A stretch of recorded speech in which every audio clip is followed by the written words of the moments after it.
Tashidele, everyone, and we will be starting today's program a little later since there are many people coming by. So we will take a little bit of time. So we'll be starting in a few minutes. Thank you.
Everyone.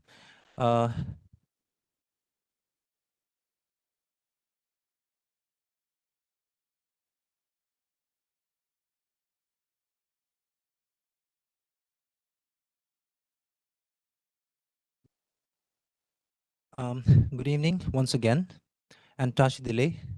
Um, I'm very thankful to all of you for gathering here on this very auspicious day, which is Cho-Trul Dhue-Chen.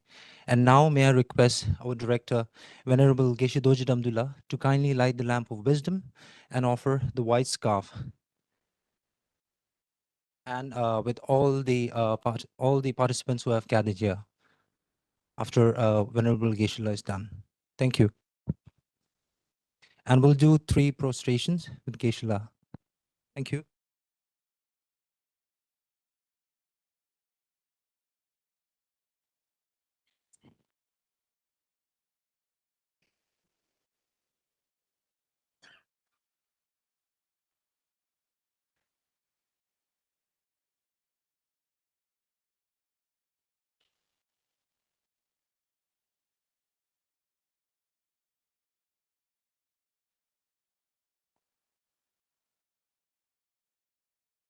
With folded hands, I beseech the Buddhas of all directions to shine the light of Dharma for all bewildered misery's gloom. With folded hands, I beseech the Buddhas of all directions to shine the light of Dharma for all bewildered misery's gloom. With folded hands, I beseech the Buddhas of all directions to shine the light of Dharma for all bewildered misery's gloom. With folded hands, beseech the Buddhas, please come up and light the lamp and offer the kata. With folded hands, I beseech the Buddhas and the light of Dharma for all bewildered misery's gloom. With folded hands, I beseech the Buddhas of all directions to shine the light of Dharma for all bewildered misery's gloom. With folded hands, I beseech the Buddhas of all directions to shine the light of Dharma for all bewildered misery's gloom. With folded hands, I beseech the Buddhas of all directions to shine the light of Dharma for all bewildered misery's gloom. With folded hands, I beseech the Buddhas of all directions to shine the light of Dharma for all bewildered misery's gloom. With folded hands, I beseech misery's gloom. With folded hands, I beseech the Buddhas of all directions to shine the light of Dharma for all. With folded hands, I beseech the Buddhas of all directions to shine the light of Dharma for all bewildered misery's gloom. With folded hands, I beseech the Buddhas of all directions to shine the light of Dharma for all bewildered misery's gloom. With folded hands, I beseech the Buddhas of all directions to shine the light of Dharma for all bewildered misery's gloom. With folded hands, I beseech the Buddhas of all directions to shine the light of Dharma for all bewildered misery's gloom. With folded hands, I beseech the Buddhas of all directions to shine the light of Dharma for all bewildered misery's gloom. With folded hands, I beseech the Buddhas of all directions to shine the light of Dharma for all bewildered misery's gloom. With folded hands, I beseech the Buddhas of all directions to shine the light of Dharma for all bewildered misery's gloom. With folded hands, I beseech the Buddhas of all directions to shine the light of Dharma for all bewildered misery's gloom. With folded hands, I beseech the Buddhas of all directions to shine the light of Dharma for all bewildered misery's gloom. With folded hands, I beseech the Buddhas of all directions to shine the light of Dharma for all bewildered misery's gloom. With folded hands, I beseech the Buddhas of all directions to shine the light of Dharma for all bewildered misery's gloom. With folded hands, I beseech the Buddhas of all directions to shine the light of Dharma for all bewildered misery's gloom. With folded hands, I beseech the Buddhas of all directions to shine the light of Dharma for all bewildered misery's gloom. With folded hands, I beseech the Buddhas of all directions to shine the light of Dharma for all bewildered misery's gloom. With folded hands, I beseech the Buddhas of all directions to shine the light of Dharma for all bewildered misery's gloom. With folded hands, I beseech the Buddhas of all directions to shine the light of Dharma for all bewildered misery's gloom. With folded hands, I beseech the Buddhas of all directions to shine the light of Dharma for all bewildered misery's gloom. All directions.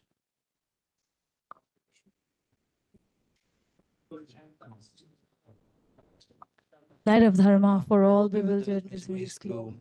With folded hands, I beseech the Buddhas of all directions to shine the light of Dharma for all bewildered misery's gloom. With folded hands, I beseech the Buddhas of all directions to shine the light of Dharma for all bewildered misery's gloom. With folded hands, I beseech the Buddhas of all directions to shine the light of Dharma for all bewildered misery's gloom.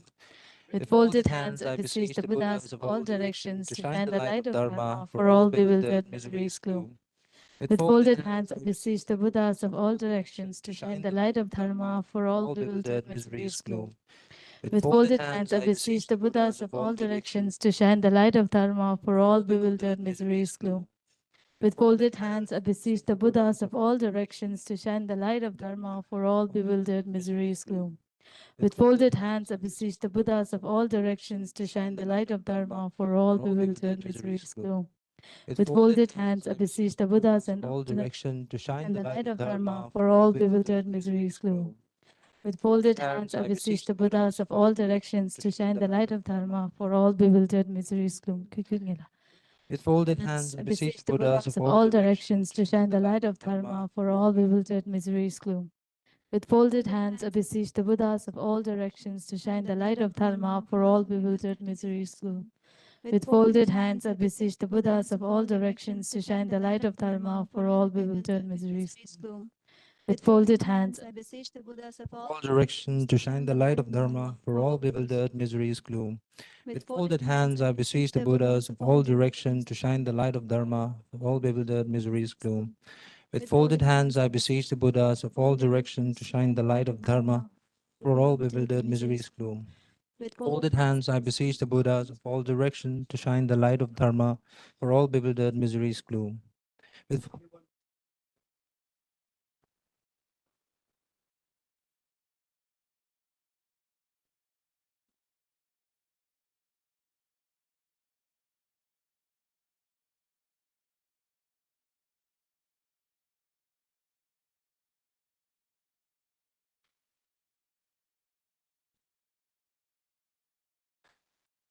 Thank you very much, Kishla, and thank you, everybody.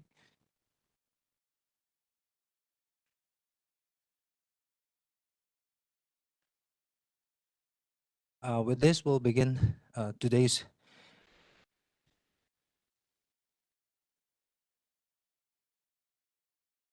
Right. With this, we begin. First of all, I would like to welcome every one of you. And at the same time, I would like to welcome our participants joining us from YouTube and WebEx. At the same time, I would also like to welcome all who are participating from Russia. And with this, I would like to emphasize on the very spectacular event, which is today. Happy Cho-Trul Dhue-Chen, because it is the 15th lunar day of Tibetan Losar, also known as Tibetan New Year. So I would like to give a brief introduction about Cho-Trul Dhue-Chen to all of you. Cho-Trul Dhue-Chen is the days of miracles from the first day of the Tibetan New Year, Losar, this year, which was on February 10th, 2024, until the 15th day of Losar. Cho-Trul Dhue-Chen commemorate the special time with Guru Shakyamuni Buddha showed miraculous powers in order. So with this, I would like to request our director, Venerable Geshe Dorji Damdul, to kindly lead the session with which we will undertake the aspirational Bodhisattva vows. Thank you.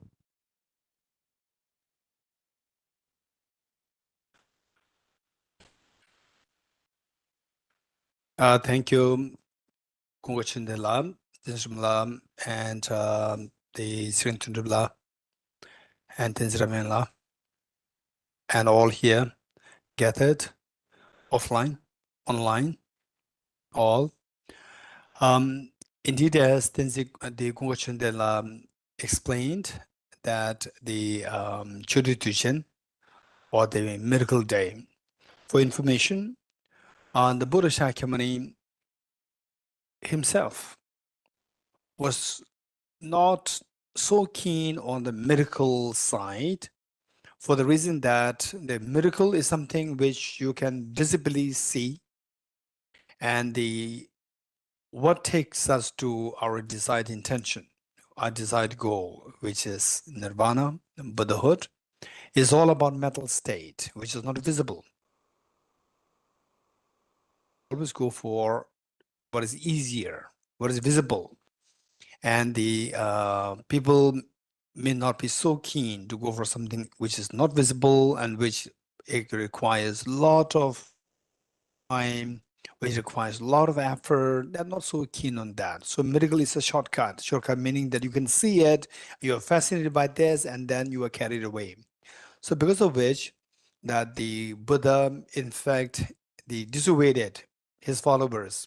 Although his followers, they had miracle powers, but the Buddha dissuaded them from performing such miracles in front of other people until there is a great benefit, the benefit potentially happening with the performance of miracle, and somebody's mind is changed and then goes into the deeper practice of the dharma. So that is the exception case. Otherwise, Buddha discouraged the monastics from his followers from performing miracles, because with this, then all the mundane exercises become so active, like people offer gifts, presents, and so forth. out of deep devotion, because they easily get the charmed or enthralled by the miracle powers, and then they were ready to give, donate, offer, and then you see that this person becomes rich, and then other people, they also go into this direction. The end, say the proclaiming, say falsely proclaiming the miracle powers and so forth, and then all nasty things can happen. So because of which the Buddha dissuaded to perform the miracles, and where you have mental qualities like the wisdom, compassion, and so forth, you can shine as much as possible with your intellectual knowledge or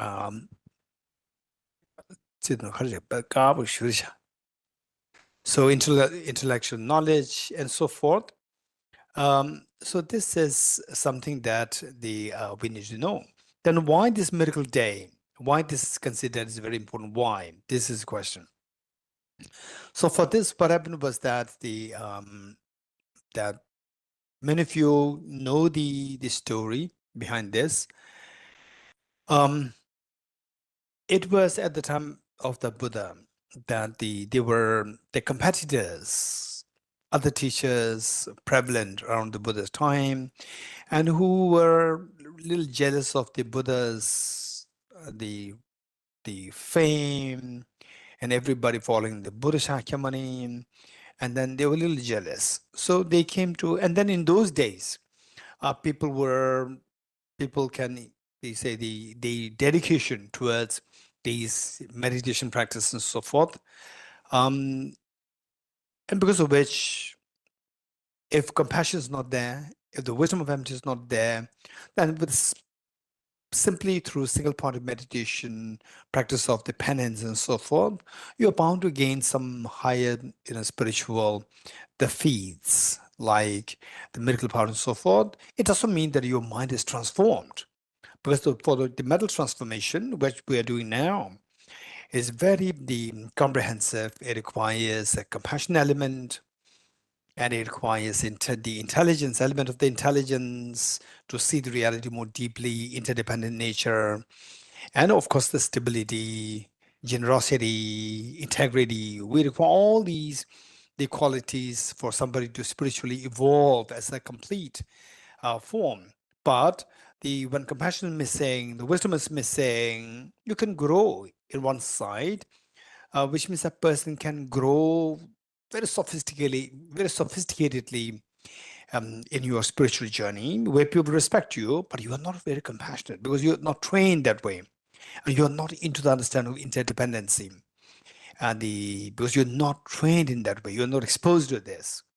So therefore, there were some teachers at that time around the time at the time of the Buddha, and they were a little competitive of the Buddha. So they came to approach the Buddha directly, and they tried to demean the Buddha. They tried to be contemptuous of the Buddha, saying that how people revere you, this is totally baseless. So they were, extremely unkind and being very competitive. And the Buddha, they didn't say anything. So they posed a challenge to the Buddha. We like to compete with you. Actually, you don't know anything, and yet people think that you are everything. So this is the not acceptable. So we have to really let the people know who you are. So I like to say compete with you. They posed this challenge to the Buddha, and the Buddha accepted. So they asked, so when are we going to have the competition, medical competition? So, but they settled on a date and time, and that date and that date, the opponents, they came, and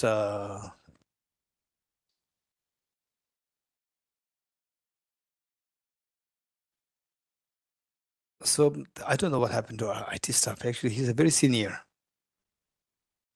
It's something so visual. It's not spiritual realization. It's visual. You can see that. Okay. So what I'm saying is that on that day, that time, that place, the Buddha was not there. So they became even more haughty, more arrogant. And then they went in search of the Buddha. Finally, they found the Buddha. And then they tried to criticize the Buddha, insult the Buddha, saying that, look, we have settled on the date, time, and so forth for the competition, and you are scared of us, you ran away, you did not stick to your words. And again, they just pushed the Buddha to accept the date for the challenge, the competition. And again, the Buddha accepted. And again, on that day, the Buddha was not there. It happened 3 times. So finally, then this day, the 15th day of the lunar calendar, 15th day of the first month of the lunar calendar, then the Buddha was there, and they said, now today you cannot run, you cannot escape.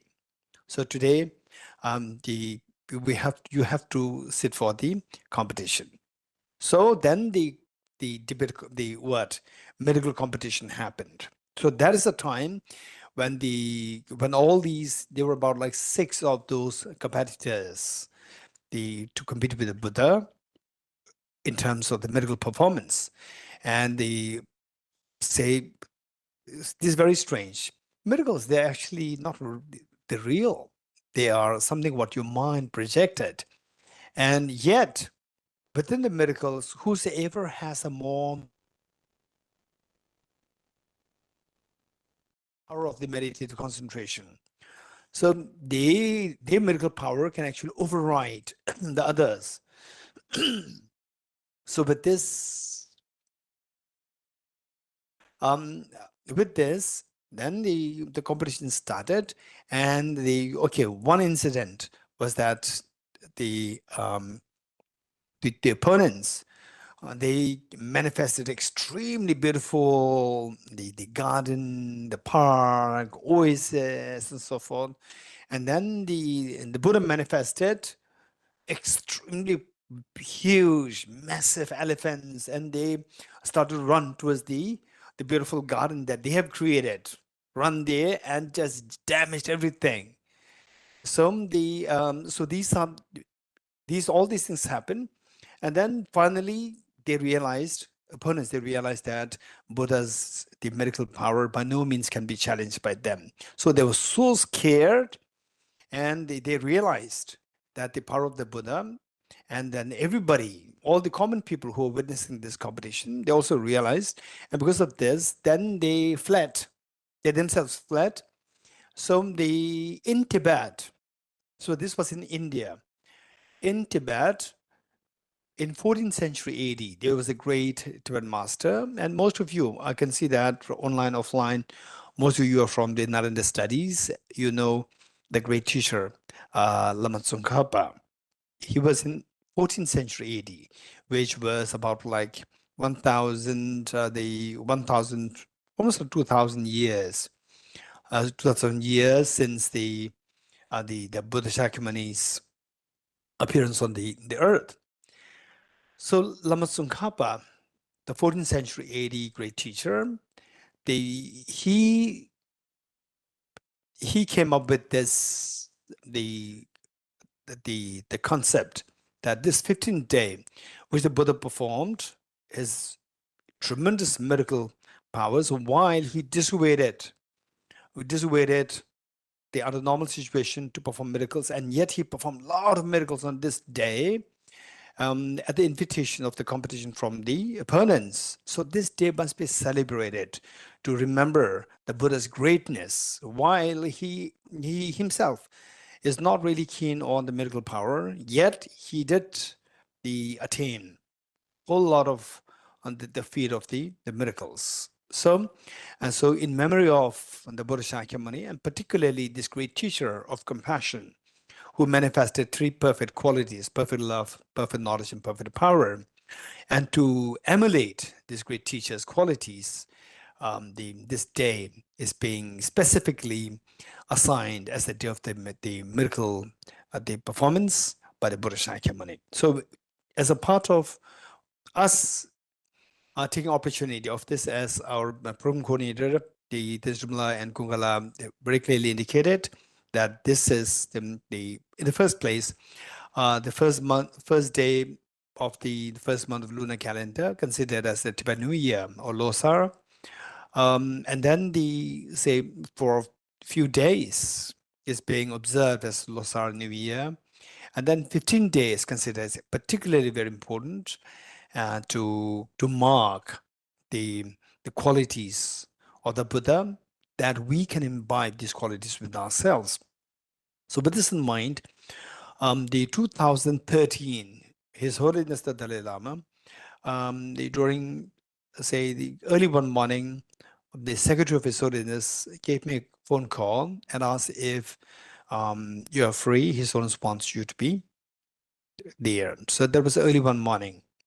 And I rushed there, and His Holiness gave me a whole length, the advice how to run Tibet House, was a purpose. This was not for, say, religious institution. This is a cultural institution where there should be no, say, the intention, whatever, to say, to bring about what you call it, conversion. It's all about spreading the message of compassion, how to make the people realize to be a better person, more compassionate person, more sensible person. That's the main goal of this center. In other words, with our own effort, little effort, to create the more beautiful, more compassionate, and more harmonious the community in the world. Okay, Sanjay ji, welcome. Come.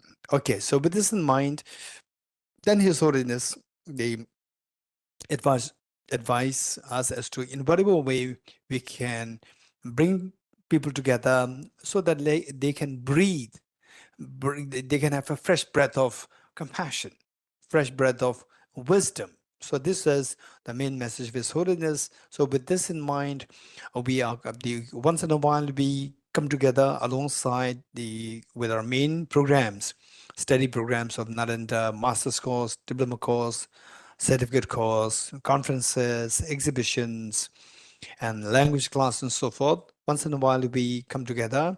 In the earlier days before COVID, the in-person. So now we have, of course, even nowadays, the in-person number is increasing. Of course, with the COVID, sudden decline, everybody was scared. And now the number is picking up. And then online, it increased dramatically. So the point is that we are here not for any other purpose, but for us to see how to become a more compassionate person, and how to be able to have a different perspective, to see things from the lens of the other person's perspective rather than from your perspective all the time. So where you see things from your perspective all the time, you become very selfish, and then you simply disregard the sentiments of other people. Whereas you're able to see things from the other's perspective, you learn the skill of the empathizing, skill to empathize with other people. You become more compassionate, and then you also see the dependent nature, to see the dependent nature more in the mutuality of dependency more clearly, and you being able to see things from the other person's perspective, you become more compassionate. So the more compassionate you are, automatically it boosts your health, and your health and your immunity is boosted with this illnesses again. So this is a very positive ripple effect for us, the maintaining a good positive, the emotional health with bringing on the physical health. Okay, with this in mind, we also take this as an opportunity for the people to generate this, one, the compassion, and the other, the wisdom. Compassion in the form of bodhicitta, and a wisdom in the form of wisdom of emptiness. And of course, what we do, depending on what level of your understanding of compassion, of wisdom, to that extent, we'll reap the benefit of being together here. So with this in mind, we will go through this and the regular, what we call as the Bodhicitta Day program, and taking the Aspirational Bodhisattva vow, which is extremely beautiful. Anybody can take this, and no need for somebody to be Buddhist. And in fact, if you're Hindu, remain a good Hindu. If you're a Muslim, remain a good Muslim. If you're Jain, remain a good Jain. Sikh, remain a good Sikh. And likewise, Jew, and likewise, non-believers or Baha'i, the Zoroastrianism, whatever you're following, remain a good person. And how to remain a good person? That your knowledge of the interdependence should increase, with which you will get solutions to your problems. Your compassion increase, with which you will feel home wherever you are. So we require two things for all of us across the board of the humanity. What we require is one, we look for solutions to our problems. Number two, that we like to feel at home wherever you are. So what makes us to find solutions is by getting a profound understanding of interdependency of all of us. No doubt we will get the solution to many of the problems. And how we find ourselves at home wherever you are is it depends on your compassion. The more expansive your compassion, more you feel, say, at home wherever you are. It is very expensive to see anybody as the suffering and that I should be there to the best of my capacity to help others. No, wherever you are, you're always at home. You feel at home wherever you are. So everywhere in the world is your home. Okay, so this is what we seek, but at times we don't feel our home as home. There's a problem. So now we have to look for non-home as a home. So for this, compassion is the key. So for this, we are doing this program with this mind. And today we'll do this, the Bodhicitta day, taking the Aspirational Bodhisattva vow. So that sharing the text, and those of us offline, since that you don't see the screen, make sure that you get the book, and it's already distributed. The Blaze of Non-Dual Bodhicitta. Most of you are familiar with this book, but those online, their screen sharing will be done. Okay, is there anybody who offline who do not have this book? Raise hands. Who don't have the book? Okay, you all have this. Sanjay, you have? Good. Okay. So what you do is that, and at times they can be a little impossible. In future, we have to sync the two. Screen sharing and the book that we have, these two should sync. Okay, and so with this in mind, setting proper motivation, our job is what? To to expand your knowledge, to broaden your knowledge, and to deepen your knowledge, and to expand your compassion. So that is the main purpose, and that too for your own benefit. First, before we think about benefiting others, we think of benefiting ourselves, meaning that only if you are rich in gold, you can think of exporting gold. If you don't have gold yourself, you can't export the gold. To be compassionate, to export gold to others, you should have gold yourself. To export happiness to others, you should have happiness. If you're not happy yourself, how can you think of spreading happiness to others? So first thing that we learn is that this practice is not necessary for others, for sure, for my own happiness. Only when you become happy, then you have the choice whether to spread it or not spread it is up to you. So the point is that at least make sure that what you're doing here is for your own happiness, and then think of spreading it to others to expand your happiness. Spread the compassion. It is how you expand your happiness. So with this mind, let us make a proper motivation. That's so important. And remember all the enlightened beings who really demonstrated these qualities of perfect love, the universal compassion, and the very profound wisdom of mutuality of dependency between yourself and others, yourself and the world, with human beings and animals, that we should be compassionate towards animals, we should be considerate to the world, the ecology, with the spirit that I will try my best not to harm others. I'll try my best not to harm the animals. I'll try my best not to harm the ecology, environment, and if possible, I'll render service and benefit to others. So just think of this, and think of the enlightened beings who are your role models, like Buddha Shakyamuni, His Holiness the Dalai Lama, Jesus Christ, the Lord Ram, the Prophet Muhammad, Baha'u'llah, Lord Mahavir, Guru Nanak, Zoroaster,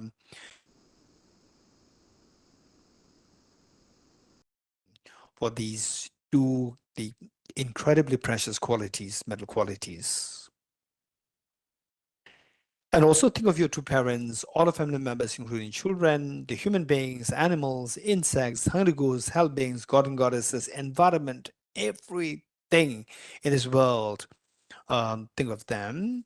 And then it's for them that first is for myself, and then spread this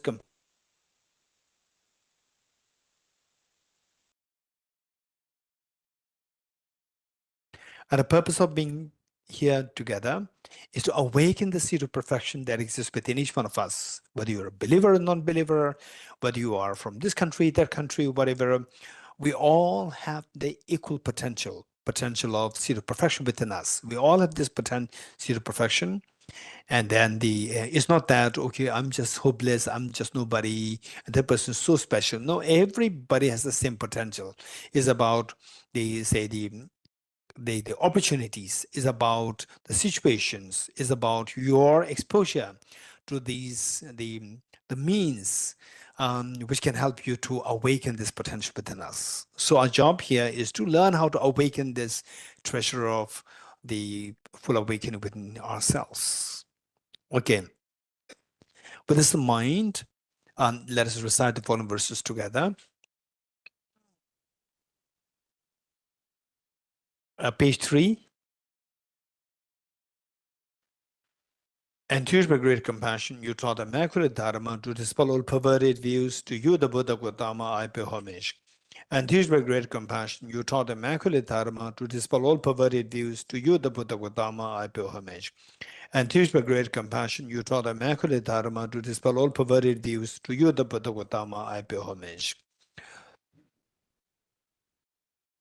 Sangye Joda Zoge Chonam Noi Chanju Bardo Dane Gyasuch Dage Jinso Kebe Sonam Ge Chola Penjere Sangye Chobare Sho Sangye Joda Soge Bardo Dane Gyasuch Dage Jinso Kebe Sonam Ge Chola Penjere Sangye Chobare Sho Sangye Joda Soge Chonam Chanjo bardo dane gyabso che dage jinso gebe sonam gi dola benjira sanye dubare sho.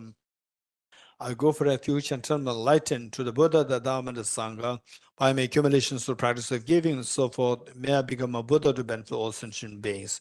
I go for refuge and turn my light to the Buddha, the Dharma, and the Sangha. By my accumulations through practice of giving and so forth, may I become a Buddha to benefit all sentient beings. I go for refuge and turn my light to the Buddha, the Dharma, and the Sangha. By my accumulations through practice of giving and so forth, may I become a Buddha to benefit all sentient beings. In dependent origination, there is no ceasing, no arising, no annihilation, no permanence, no coming, no going, no separateness, no sameness. I prostrate to the consummate Buddha, the supreme among all teachers, the one who taught this peace, which is afraid of elaborations. I prostrate to the mothers of the hearers, the Bodhisattvas and the Buddhas, which through the knowledge of all leads here seeking pacification to complete peace, which through the knowledge of past causes those helping my grace to achieve the aims of the world, and through the possession of which helps a reliable guide, motivated by altruism to benefit sentient beings, the teachers to guard and protect her to your mere prostrations. The one who has eliminated the web of conceptualizations and is endowed with the divine bodies of the vast and the profound, who eternally shines forth the forever noble light rays, to you, the Buddha, make prostrations. Inspired by wisdom and compassion, today in the Buddha's presence, I generate the mind of full awakening for the benefit of all sentient beings. Okay, as we recite this mantra, I'm going to just quickly explain this, that the meaning of the mantra. This is so precious, so important. And in fact, the Buddha taught this mantra, of course, in many places, one of which was in the God realm, the realm of the god and goddesses. So there, the Buddha taught this mantra. In fact, in the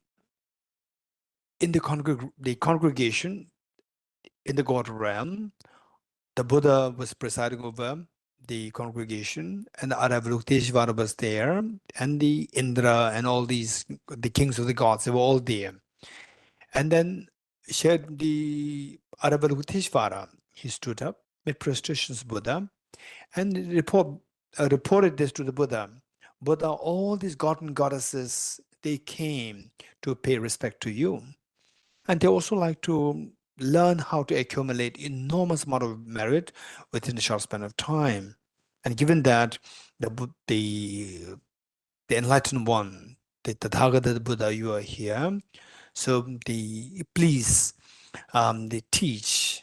Please, I request you to teach all these the god and goddesses as to how to accumulate enormous amount of merit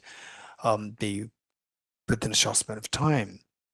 And given that all the good things that we experience, good health, and everything, whatever good thing that we experience, the results of the merit. Without the merit, nothing happens. And so the merit must be the unseen force which is responsible for anything which is the ending good that is happening to us. So please teach how to accumulate enormous merit. Then the Buddha taught this Ye Dharma mantra, this mantra which we are reciting now. This is what the Buddha taught then. And so this mantra, I'm going to quickly explain this. When we talk about the mantra, oftentimes people have a feeling that the reciting mantra is like miracle.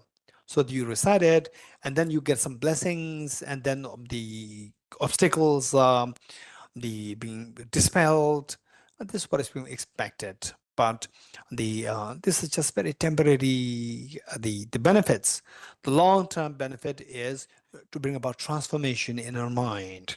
For example, say if you want to become a Nobel laureate in physics, if you and I, we want to become Nobel laureate in physics, no matter how much we recite the mantra, Ye Dharma mantra, right, you will not become a Nobel laureate in physics. If you really want to become a Nobel laureate in physics, you have to study physics.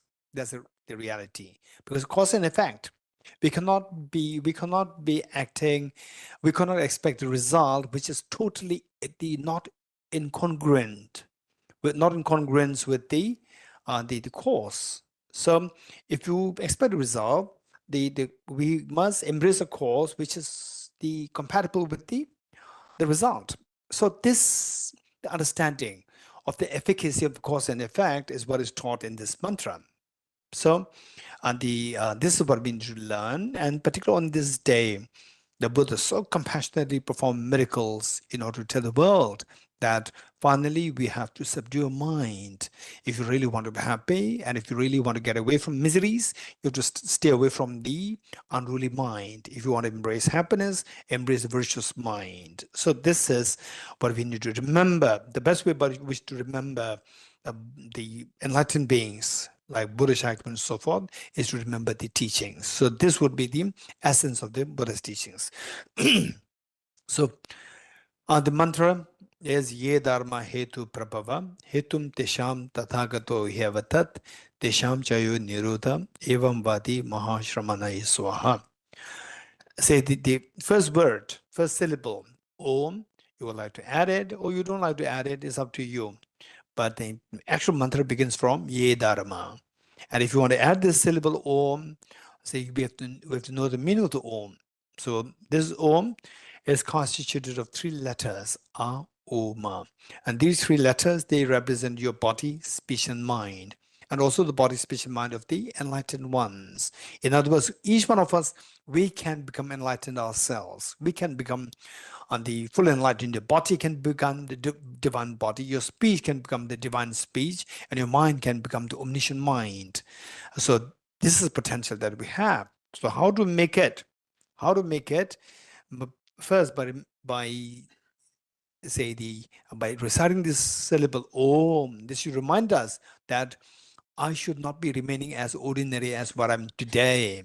I should keep progressing. I should keep improving myself to transform from the impure body, speech, and mind to the pure body, speech, and mind. So how? Ye Dharma Hetu Prabhava.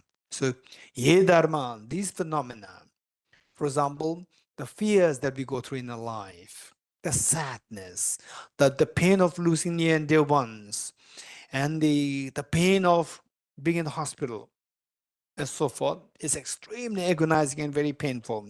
And of course, these things, they don't arise randomly. They arise from their respective causes. Ye dharma, this phenomenon, hetu, cause, prabhava, arise. These phenomena arise from the causes, the happiness that we get. For example, like, say, here in Delhi in the month of May, June, extremely hot, and once in a while you can feel the cool breeze, or otherwise, say, with the AC on, air conditioner on, then you can feel the cool, even that this cool breeze, they are the effects of your own merit accumulation of the past. It's not something that I get it from my, the immediate situations. Immediate situations are there. There are simply conditions. The major, the factor is your own accumulation merit in the past. Because the same thing, say, say the same food which somebody enjoys, for somebody this is a very delicious, very good food, and for somebody else this can kill you. You eat it and it becomes the factor for your death. So say the food per se is not the factor to decide whether it is going to kill you or it is going to heal you. So there's a third factor. That third factor is known as the karmic accumulation, your previous cause, karma as your previous cause. So all these phenomena, ye dharma, hetu, cause, prabhava, arise. All these experiences of the experiences of joy, sadness, so forth, they arise from their respective causes. Hetum tesham tathagato hyavatat. Hetum, plural form of cause. Tesham, these. What these causes are, the causes responsible for our miseries, the causes responsible for our joys, happiness. This is actually taught by the Tathagata. Tathagata means the one who has gone to the ultimate, one who has experienced the ultimate, the Buddha. Anybody can become Buddha. When you say Buddha, it's not only Buddha Shakyamuni. You can become a Buddha, provided you put effort, correct effort to remove all the mental defilements, and then the diamond insight becomes manifest, you become a Buddha. So that is taught by the Tathagata. Hyavatat means taught. What these causes are is taught by the Tathagata. So having understood what the causes are, causes responsible for our pains. For example, sometimes we feel lack of confidence, self-doubt, and then self-pity and hopelessness and the pains of losing near and dear ones and so forth. All these pains are the extreme, sometimes so demoralizing and the depressing. So these have their respective causes. And yes, of course, some of them are so powerful, but some of them, if you know how to tackle them, then you can get rid of these problems. It's not that these problems are intrinsic. We can get rid of these problems. How to get rid of these problems, provided you know what the causes of the problems are, you tackle with the causes, the problems are fixed. So how to stop these causes? First, identify the causes. Once you know that, then tesham chayo, tesham, these, chayo, whatever of these causes of the miseries, the pains, niruddha, the cessation. How to stop, how to bring the cessation is the causes of these miseries.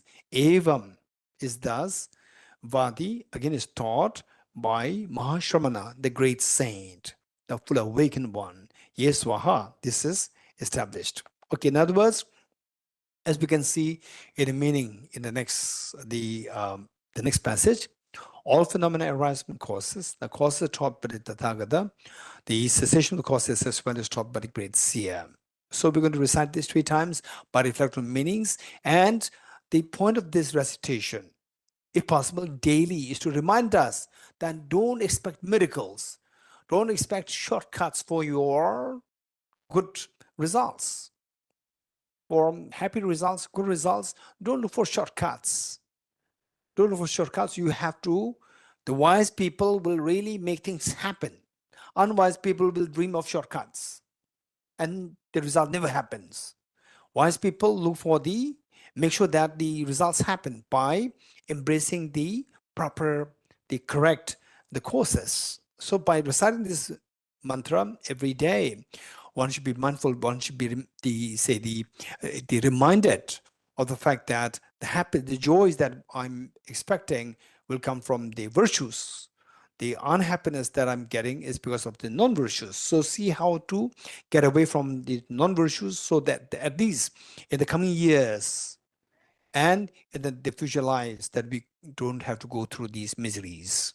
Okay, and then spread this message to others. Let's say these three sums together.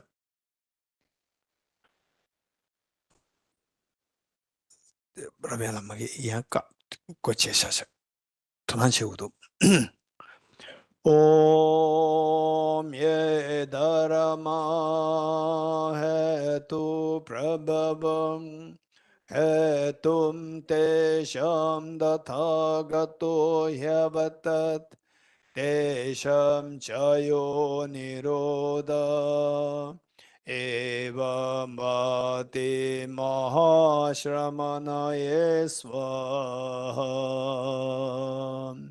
Om ye dharma hetu prabhavam hetum tesham dathagato hyavatat tesham chayo nirodha evam bhati mahashramanaye swaha.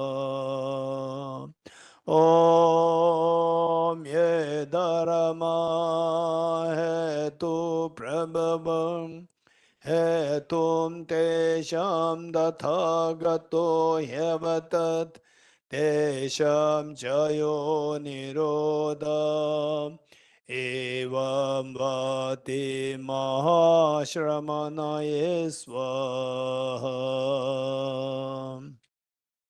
All phenomena arise from causes. The causes are taught by the Tathagata.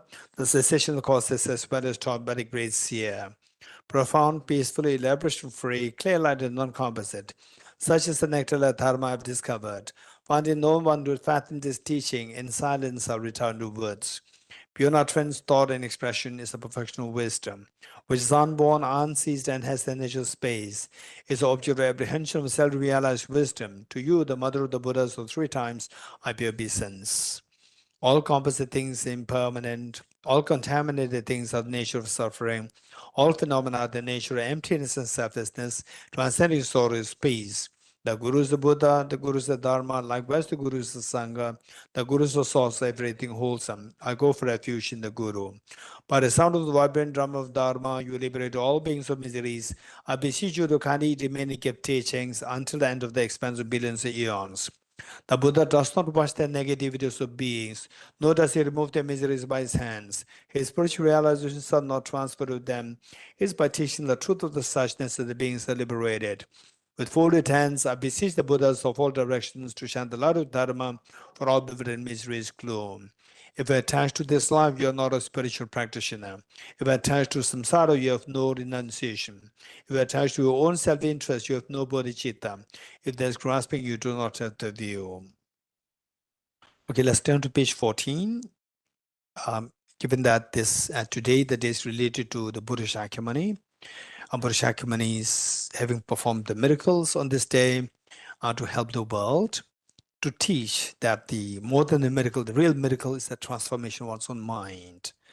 Okay, so to remember to remember him for our own benefit, for the welfare of the world, and also let us pray that the world, there's so much of pains, the world crisis everywhere, the Gaza Strip, the Russia and the Ukraine, and everywhere in the border tensions happening everywhere in the world, and domestic violence, KFC, the big hotels, how many animals have been killed, and how much of the environment's being destroyed. And let's pray for all of them, that people become more sensible, that they learn how to stop all these things and be compassionate and loving and caring towards each other. So with this in mind, let us say this together. To the founder, the endowed transcendent destroyer, the one gone beyond, the fourth destroyer, completely perfected, fully awakened being, perfect in knowledge and good conduct, Sugata, over the world, supreme God of human beings to be tamed, teacher gods and human beings, to you the complete and fully awakened one, endowed transcendent destroyer, the glorious conqueror, the subduer from the Shaggy clan, offerings and go for refuge. When, O supreme amongst humans, you're born on this earth, we paced our 7 strides and said, I'm supreme in this world. To you who are wise, then I prostrate. With pure bodies, form supremely pure, wisdom ocean like a golden mountain, flame that blazes in the 3 worlds, wind of the best, Lord, to you I prostrate. With the supreme science, face like a spotless moon, color like gold, to you I prostrate. Dust feet like you, the 3 worlds are not, incomparable wise one, to you I prostrate. The Savior having great compassion, the Founder having all understanding, filled of merit with qualities like vast ocean, to you the Tathagata I prostrate. The purity that frees from attachment, the virtue that frees from the lower realms, the one path, the sublime pure reality, to the Dhamma that pacifies I prostrate. Those who are liberated and also show the path to liberation, wholly feel qualified with realizations, who are devoted to the moral precepts, to you the Sangha I prostrate. Do not commit any non-virtuous actions, perform only perfect virtuous actions, subdue mind thoroughly, this is a teaching of the Buddha. A star, visual aberration, a flame of a lamp, an illusion, a drop of a dew or a bubble, a dream of flashing lightning, a cloud, say conditioned things as such. Through this merits may sentient beings attain the rank of all-seeing, subdue the 4 faults, and be delivered from samsara's ocean, perturbed by the ways of aging, sickness, and death. Okay, let us recite the Heart Sutra. Okay, let's recite Heart Sutra, the mantra. Okay, Heart Sutra itself, page 29. Heart Sutra, page 29.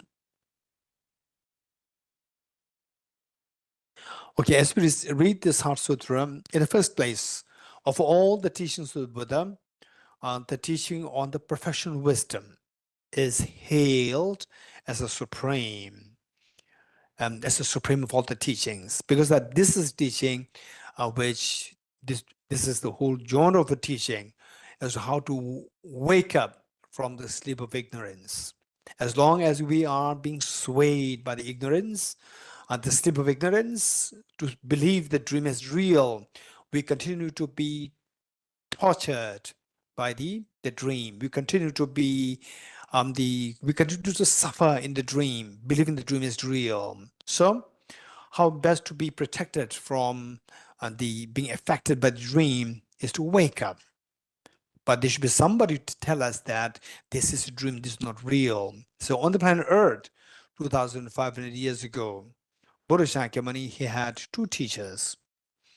After him having left the palace, he sought the help of 2 teachers, Acharya Alarakalam, Acharya Udrega. Both of them who attained extremely high level, sophisticated high level meditative the realizations. And yet, the Prince Siddhartha, having attained the same level as 2 teachers, and the one of the other, then he asked for more teachings. And then the teacher said that, no, you've already got everything. You're enlightened now. Oh, you're fully enlightened now. There's nothing more. So all my teachers, students are your students. So guide them. And the Prince Siddhartha, he was not really happy because that he came here to look for a solution to all the problems. And to his dismay, that whatever realizations that he had attained, these are not really good enough. They're sufficient enough to lead other beings towards enlightenment. So he went in search of deeper path, and finally he realized this, how to wake up from the sleep of ignorance. Even if you have incredibly sophisticated meditative experiences, but if you continue to be in the dream, the dream is going to affect you. And there's no freedom, lack of freedom is suffering, samsara. So the Buddha learned, eventually he learned how to wake up from the sleep of ignorance. So this teaching, this genre of teaching on professional wisdom is to teach us how to wake up from the sleep of ignorance. So the sleep of ignorance, the sleep the dream that we have is of two kinds. That one is the conventional dream, from which we wake up every day, but we have never woken up from the unconventional dream, which is happening 24/7. 24/7 we live in the unconventional dream. Today, right now, when we have been going through this program, we are still in the dream. And those people who read this sutra and who are already exposed to the study, reflection, meditation on the meaning of this sutra, then they once in a while may wake up from the sleep of ignorance, and this is how they are being freed. So the moment you wake up, the best way by which to free yourself, liberate yourself from the fear of the nightmare, the ghost, the dream ghost, is to wake up. So whereas in the dream, you try to run away from the dream ghost, you may be temporarily relieved, but then the dream ghost can reappear anytime. Whereas if you wake up, you don't have to be worried about the dream ghost anymore. So this is known as the complete, perfect enlightenment or full awakening. So there's a whole genre of teaching on the Perfectional Wisdom Sutra. And from these, what we are reading here is just about like 2 pages. And this is the essence, the quintessence. This is quintessence of the Buddha's teachings on how to wake up from the sleep of ignorance. At the same time, don't expect that this you read it and you will wake up. Don't expect that. This is just like the trailer for us.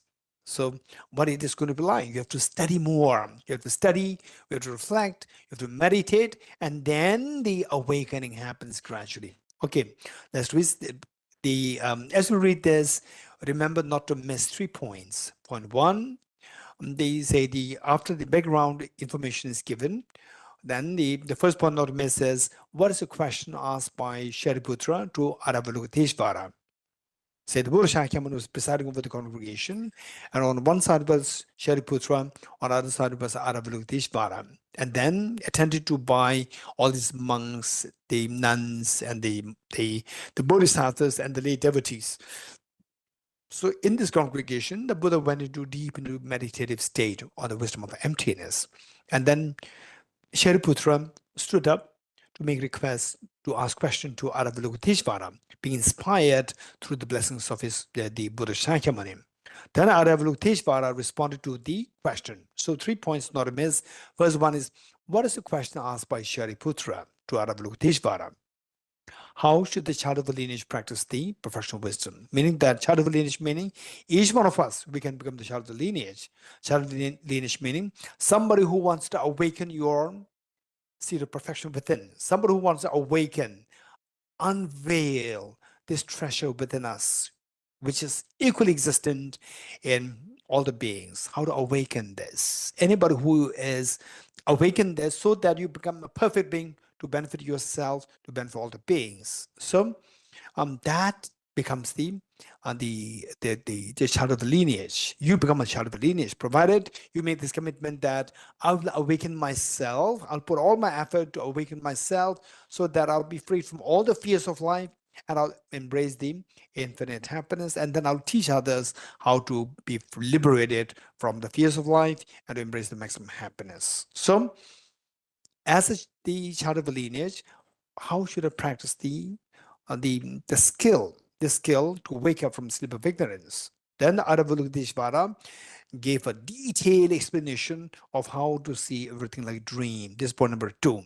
Point number 3, if you do see that things are all like dream, what's the benefit? Number 3, the benefit side is that you wake up, then you're cut off from all the pains, the fears of the dream.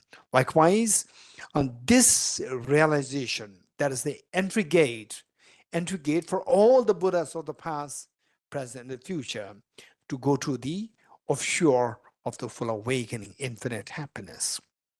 So, and this is a state where you really be in the state of fearlessness. All the fears dissolve, and your happiness simply expands infinitely. So, these are 3 points not to miss as we read the Heart Sutra. Let's read this together now. I prostrate to the Aryatubal gem. And thus did I had one time. The Buddha was dwelling on Masa Valchas mountain in Rajgriha, together with a great community of monks and a great community of bodhisattvas. At that time, the Buddha was absorbed in the concentration on the categories of phenomena called profound illumination. Also at that time, the Bodhisattva Mahasattva Aravadukateshvara looked upon the very practice of the profound illumination of wisdom and beheld those five aggregates also as empty of inherent nature. Then through the power of the Buddha, Venerable Shariputra said this to the Bodhisattva Mahasattva Aravadukateshvara: how should any child of the lineage who wishes to practice the activity of the profound professional wisdom train? He said that, and the Bodhisattva Mahasattva Aravadukateshvara said this to the Venerable Shariputra: Shariputra, any son of the lineage or daughter of the lineage who wishes to practice the activity of the profound professional wisdom should look upon it like this, correctly and repeatedly, beholding those five aggregates as also empty of inherent nature. Form is empty, emptiness is form. Empty is not other than form, form is also not other than emptiness. In the same way, feeling, discrimination, composite factors, and consciousness are empty. Shariputra, likewise, all phenomena are empty, without characteristic, unproduced, unceased, stainless, not without stain, not deficient, not fulfilled.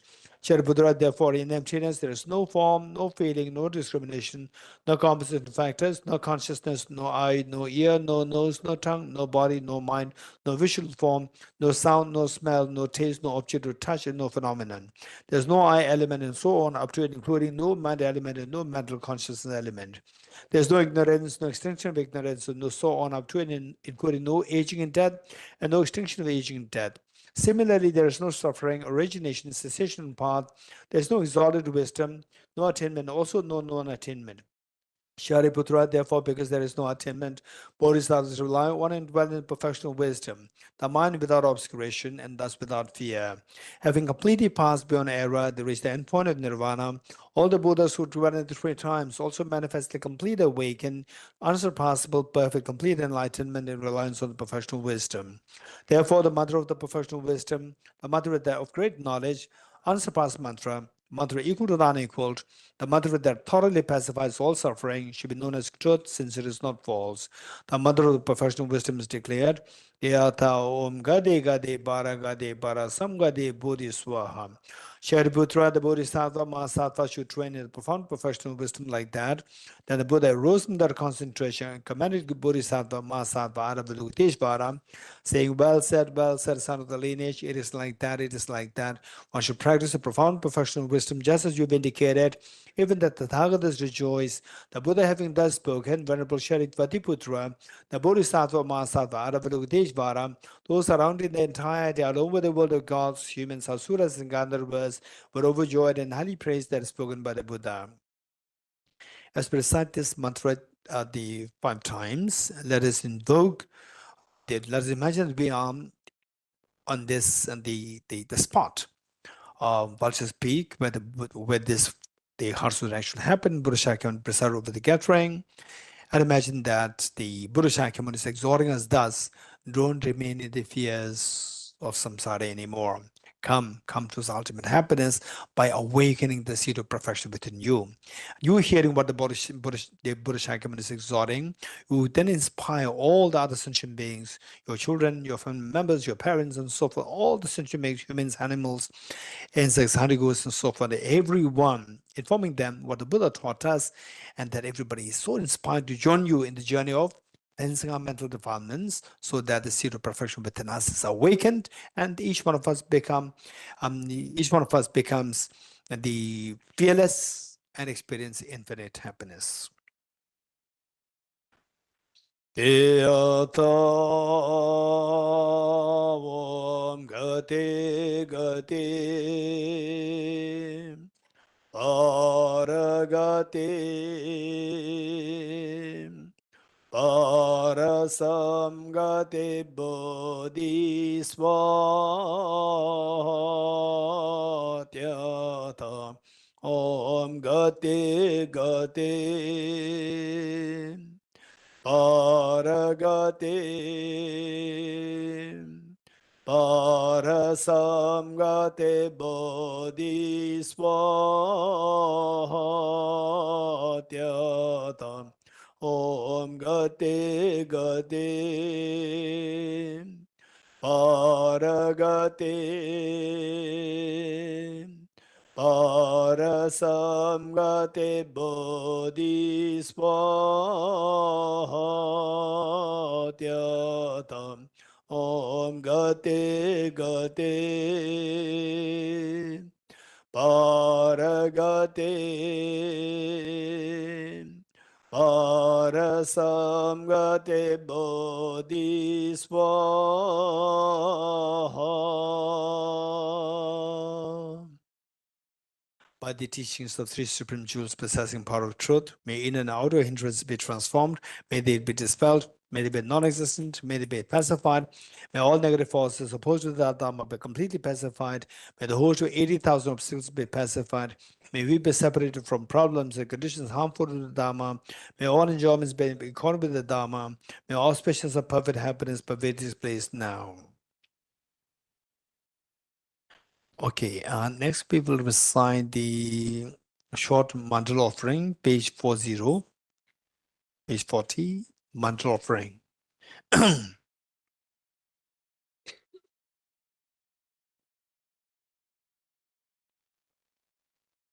Okay, first we'll read this in 40, page 40. This ground adorned with perfume, strewn with flowers, adorned with Mount Meru, the four continents, the sun, and the moon. I imagine this is a Buddha filled and offer it. May all sentient beings enjoy this pure land. O Sajibhage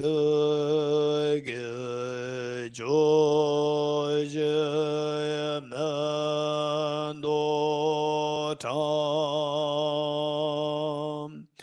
Ram Le Shenyen De Gambade Sanje Shendo Me De Bhavayen Jogunanda Shela Jumbarai Shom. The fourth Dhamma's Venerable Kampupa. May I be blessed that my mind is directed towards the Dharma. May I be blessed that my Dharma practices on the proper path. May I be blessed that the path is free of flaws. May I be blessed that the flaws are seen in the light of exalted wisdom. The fourth Dhamma's Venerable Bhikshu Mahasattva. Becoming utterly frustrated with ignorance that grasps at its true existence, please bless me with genuine renunciation, seeing all aspects of samsara as viciously repulsive. Please bless me that my mind stream overflows with the precious Bodhicitta that cherishes others more than myself. Please bless me to have an immaculate experience of the wisdom of emptiness that does not see even an atom of intrinsic reality on the basis of understanding how things come into being by dependent origination through mere conditioning. Please bless me that my mind stream overflows with the precious wisdom of the non-duality bliss and emptiness. Edam Guru Radnam and Lagam Nirate Me. Okay, next, the foundation of all good qualities, page number 42. This is extremely important. This is like the blueprint for our journey to awakening the potential within us. The blueprint. It's just 14 verses, and everything is intact there. Okay. By Lama Tsongkhapa, the foundation of all good qualities is a kind and perfect pure Guru. Correct devotion to him is the root of the path. By clearly seeing this and applying great effort, please bless me to rely upon him with great respect. Understanding that the precious freedom of this rebirth is found only once is greatly meaningful and is difficult to find again. Please bless me to generate the mind that unceasingly day and night takes its essence. This life is as impermanent as a water bubble. Remember how quickly it decays and death comes. After death, just like a shadow follows the body, the results of virtuous and non-virtuous karma follow. Finding firm and definite conviction in this, to abandon even the slightest negativity and accomplish all virtuous deeds. Samsaric splendors are unsatisfying and unreliable. Seeking them is the door to all suffering. Recognizing these shortcomings, please bless me to generate a strong wish for the bliss of liberation. That by this pure thought, mindfulness, alertness, and great question arise. The root of the teaching is keeping the Pratimoksha vows. Please bless me accomplish this essential practice. Just as I have fallen into the sea of samsara, so of all among my created beings, please bless me to see this twin and supreme bodhicitta and bear the responsibility of freeing my created beings. Even if I develop bodhicitta, but I don't practice the three types of morality, I'll not achieve enlightenment. With my clear recognition of this, please bless me to practice the Bodhisattva vows with great energy. Once I pacify distractions to wrong objects and correctly analyze the meaning of reality, please bless me to generate quickly within my mind stream the unified path of come abiding special inside. Having become a pure vessel by training the general path, please bless me to enter the holy gateway of the fortunate ones, the supreme virtue of ego. At that time, the basis of accomplishing the two attainments is keeping pure vows and samaya. As I become firmly convinced of this, please bless me to protect these vows and pledge my life. Then, having realized the importance of those stages, essence of Vajrayana, by practicing with great energy, never giving up the 4 sessions, please bless me to realize the teachings of the Holy Guru. Like that, may the Gurus who showed noble paths and spiritual friends who practiced over long lives, please bless me to pacify completely all outer and inner hindrances. In all my lives, never separated from perfect Gurus, may enjoy the magnificent Dharma by completing the qualities of the stages and the paths, may quickly attain the Sri Vajradhara. Okay, next we'll start this mantra, maximum verse. This is in praise of the teacher, Lama Tsongkhapa, who conceived of this idea of observing this day as the miracle day. So in memory of this great teacher, 14th century teacher, and incredibly greatly enlightened master, a philosopher, psychologist, logician, and particularly with the wisdom of emptiness and the Bodhicitta, you see that his teachings are extremely refined, that they are like the practice manuals for us to really get to the full awakening. First, we'll say this in English and then in Tibetan. You are Avalokiteshvara, great treasure of non-referential compassion, and Manjushri, master of flawless wisdom, as well as Vajrapani, teacher of hosts of demons without exception. Tsongkhapa, crown jewel of the sages of the land of snows, Losang by your feet and make prostrations.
kaba lo za cha be sham lai so wa de.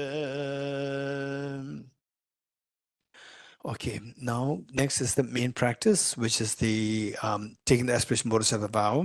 For that matter, we do first the single pointed meditation for 5 minutes, a shamatha meditation for 5 minutes, followed by a quick the renunciation, the 4 seals, then the bodhicitta on the basis of the 4 immeasurables, then emptiness, and then taking the aspiration bodhisattva vow. Okay, taking the aspiration bodhisattva vow, it does not require for us to be a Buddhist, no need to be a Buddhist, and no need to know any special commitment there. The only, if at all, you want to look for, say, having taken this vow, so what should be practicing? So one thing, if you at all you like to do is that make a commitment that from today onwards, I'll try my best not to harm others. Let me repeat it. From today onwards, I will try my best not to harm others. Of course, once in a while you can become angry, it's fine. But from deep within, I should not be like the holding grudge against somebody, really trying to destroy the other person from the core, or purely out of your self-centered attitude and anger. So say okay, we are all ordinary beings. We are bound to they have a temporary issue once in a while, particularly with your family. Okay, but deep inside, I should not really hold the extremely bad, deep-rooted resentment, anger, and but all forms of nasty things. So if they say, I'll try my best to help others. If not, at least I'll not harm others. This much, if you can commit, you're entitled to take this aspiration bodhisattva vow. So before that, the preliminary practice, the first thing is we'll do the 5 minutes breathing meditation. And by the way, you all know this, Tibet House is growing now, improving. We have this beautiful singing bowl, which came from Japan, our Logesh Lam, and the Rimpila, and then the amazing 2 sons, Veskush, raise hand. He's studying there in Japan now. And his younger brother, Bishop. Okay, so they offered this to Tibet House. Earlier we used to have I bought one, and Tibet House staff, they are so careful, they broke it. And then so we couldn't get it. But the current Tibet staff, they are not responsible. They were newcomers. This is how they happen. So we have good ones, good one here, good one. So now they are taking utmost care. Tibet staff, they are taking utmost care of this. Okay, we have Zumbala, who is given this special responsibility to take care of this, and others are helping. Okay, good. So with this in mind, 5 minutes breathing meditation. And I see that some of you are new to this program. I'd like to give a quick the instruction on the meditation, how you do this meditation. Meditation, there are 2 kinds: analytical meditation and single pointed meditation. What actually transforms us? We recited the mantra Gade Gade Para Gade, which means we transform. Just as like a child from kindergarten go to the junior school, to the senior school, then to the college, then university, and do the undergrad, postgrad, and then the PhD, postdoc. So this is how we grow intellectually. Likewise, that our peace of mind, we have to make it keep growing. Keep growing how? By increasing your wisdom all the time and by increasing compassion all the time. So in order to bring about change in your compassion and the wisdom, so these two transformations will take place only through analytical meditation. While the analytical meditation is extremely crucial for bringing about transformation in your intellectual skills and your compassion.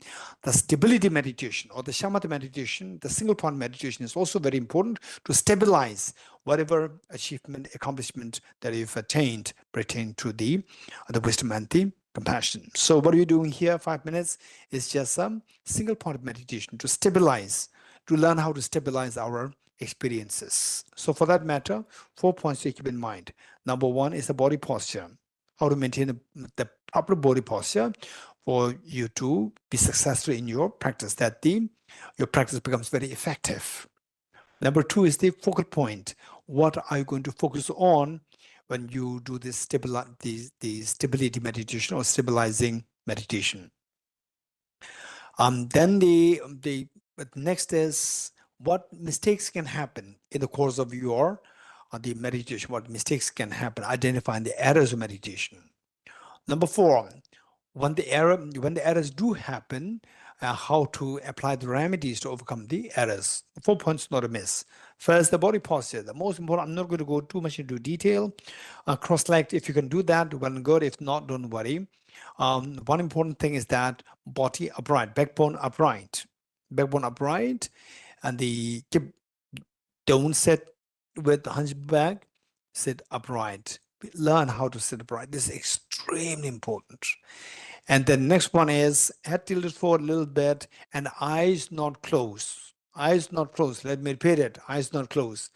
Eyes closed, it can be very dangerous, particularly for people who are learning the beginners in the meditation, where you practice the meditation with the eyes open, and gradually you become really good at meditation. Then at that point, eyes closed, the eyes open, there's no difference. But for the beginners, for sure, there's a huge difference. And the at times, if you do the meditation wrong, in the wrong way, the medicines can turn into poisons. We should be very careful. Eyes not closed. And then the rest, I don't want to go into too detail. Tip of the tongue should touch the upper palate to avoid excessive accumulation of saliva. Breathe normally, don't breathe forcefully, don't control your breath, and roll your right hand on your left hand, 2 thumbs joining, forming a triangle. Place the 2 hands on the lap in a restful state. So this is your body posture. And if possible, sit cross-legged. And where if you have knee problems, so forth, don't force yourself. You can sit in a chair. But I would say that cushion must not be too soft. It must not be too hard. If it is too hard, very quickly you'll start to feel the pains. If it is too soft, again you'll feel sleepy, drowsy. These are problems. So this is about the body posture. Focal point, what we're going to focus on to make it very quick. For those of us who are from the not a master's course, not a diploma course, not in a certificate course, you know more about the focal point. But for the beginners who are here, I simply want you to focus on your breath. Just focus on breath. Just focus on breath. Forget everything else. Just focus on breath and count breath. Breathe in, breathe out. So the 2 exhalation, inhalation combined together, counted as 1 cycle. So breathe in, breathe out, cycle 2.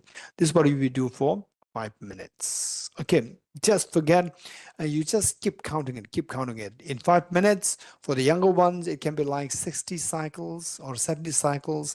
For the olders, like my age, maybe like 80 cycles or 90 cycles because the breath. Younger ones, the breath is longer, and the older ones, as you grow older, your breath becomes faster. Okay. So this is your focal point.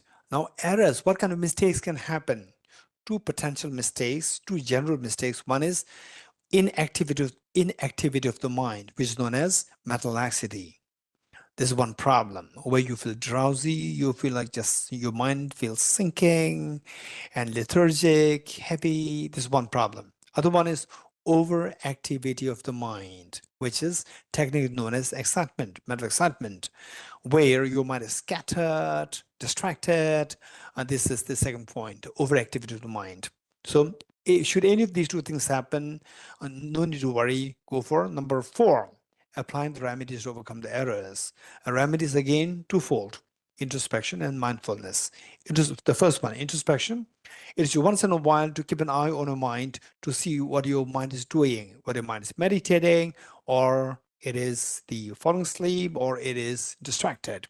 If you see that your mind is distracted or in a lax state, then apply the mindfulness, meaning your mind should be applied to pull the mind from the distraction or from the sleeping and put it on the focal point as the intended.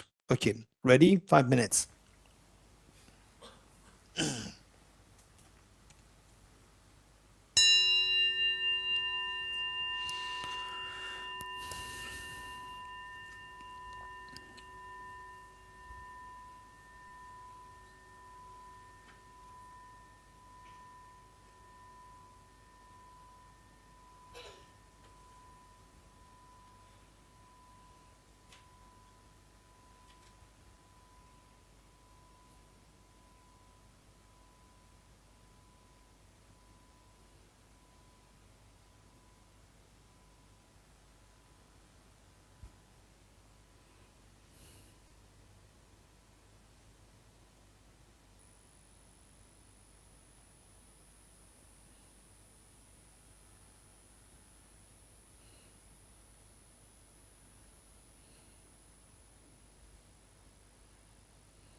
Okay, thank you.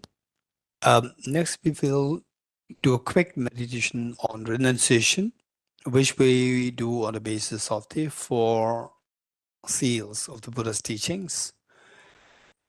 Are you ready?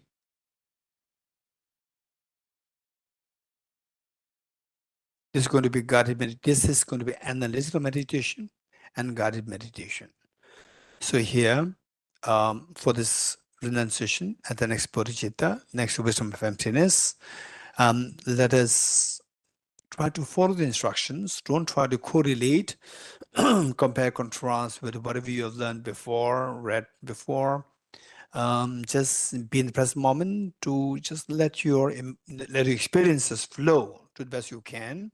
Invoke the experience to the best you can, and let flow the experiences rather than the comparing contrasting, where your emotions are being hampered from being awakened. So you can contrast, compare later on, not now. So this is the time. Whatever little time that we have, we try to invest this on invoking our experiences. Okay, renunciation. Renunciation is to renounce our miseries. It is not to renounce our happiness. To renounce the miseries, we need to know how to renounce causes of the miseries. And the cause of miseries, Buddha identified as the ignorance as the cause of miseries.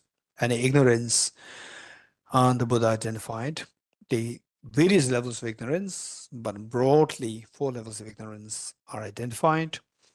Viewing impermanent phenomena as permanent, viewing impure things as pure, viewing miseries as happiness, and viewing selfless nature as of selfhood. To counteract these 4 kinds of ignorance, the Buddha taught are the 4 seals. First, all composite things impermanent. Sometimes we things are so permanent, and because of which unnecessary problems happen. Like, for example, your mobile. You bought a new mobile, and then suddenly it falls off from your hand, and then it's sort of like your heart is cracked. There's so much pain, not knowing that actually this is impermanent. If it falls from your hand, naturally it will break. So, where constant reminder that all composite things are impermanent in terms of the people. Today there are so many great people. A few 100 years ago, a few thousand years ago, there were so many great people. For example, Alexander the Great. In those days, he almost conquered the world. And where is he now? It's just a memory, it's gone. So 200 years before, 150 years ago, this world existed. And how many people were there then? The population of the world, perhaps 1 billion or 2 billions. And today, 8 billion human beings. Where are all these 1 billion, 2 billion human beings where they're now?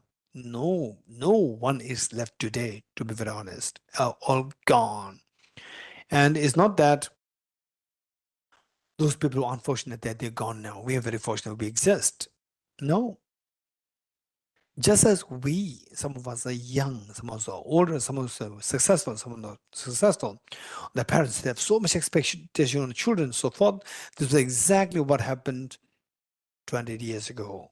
Many of them were as young as you are.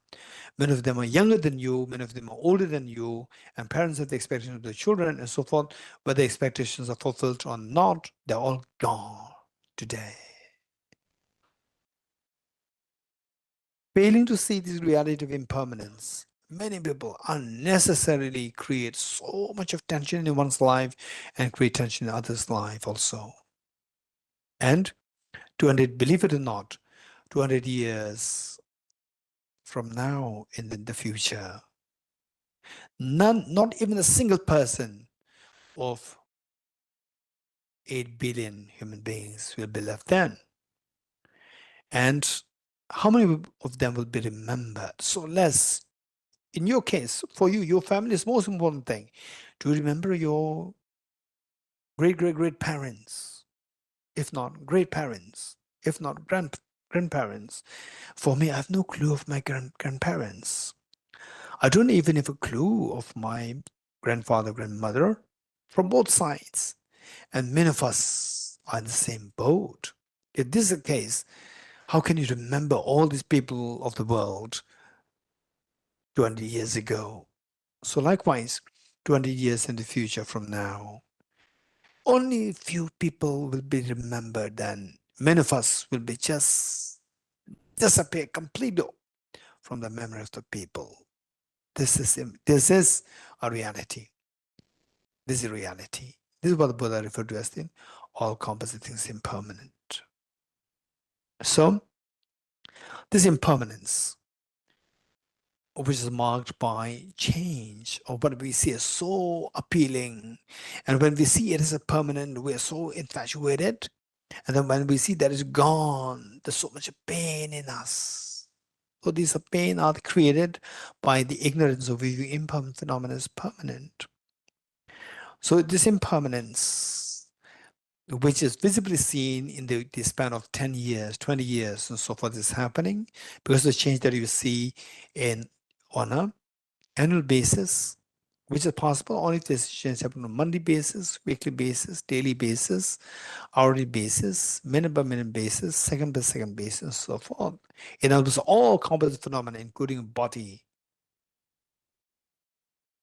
your near and dear ones, your parents, your children, everyone is changing minute by minute, second by second, millisecond by millisecond. This is a reality.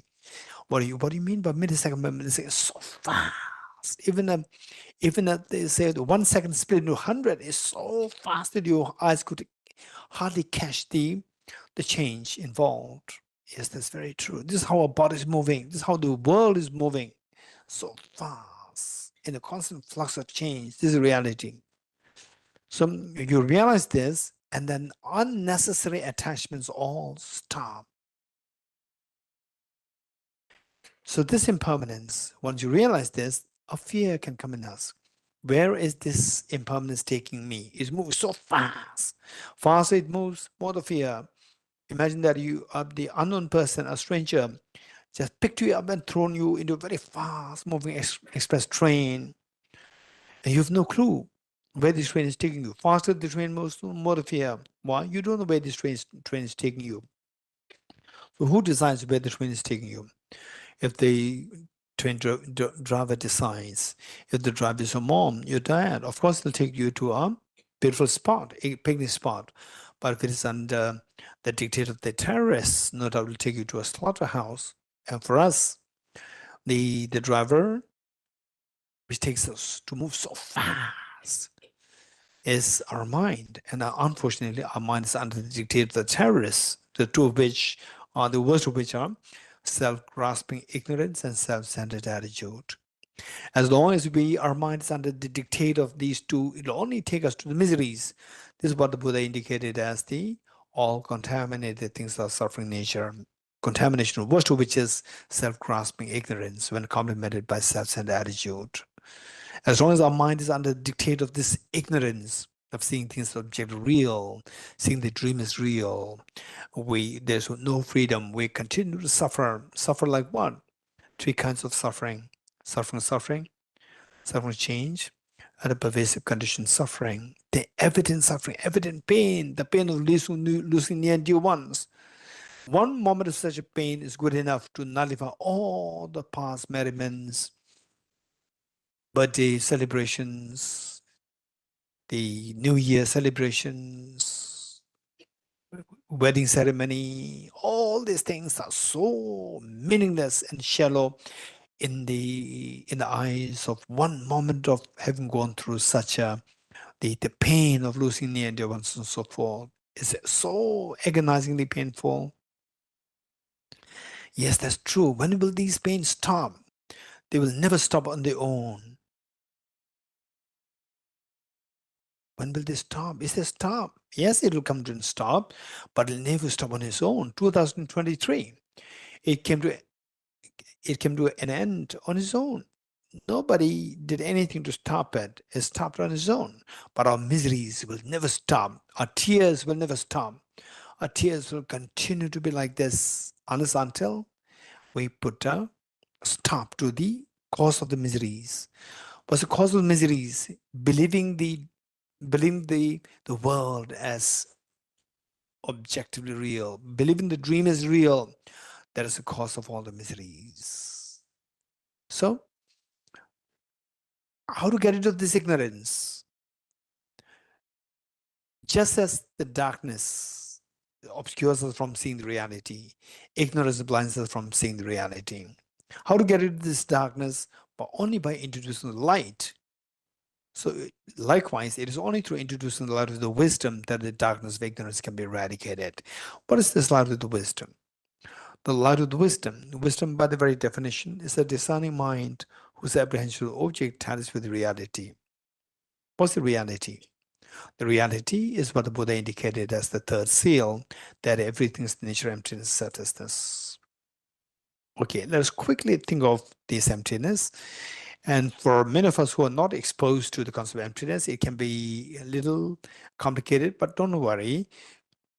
Just follow the instructions and see where you end up.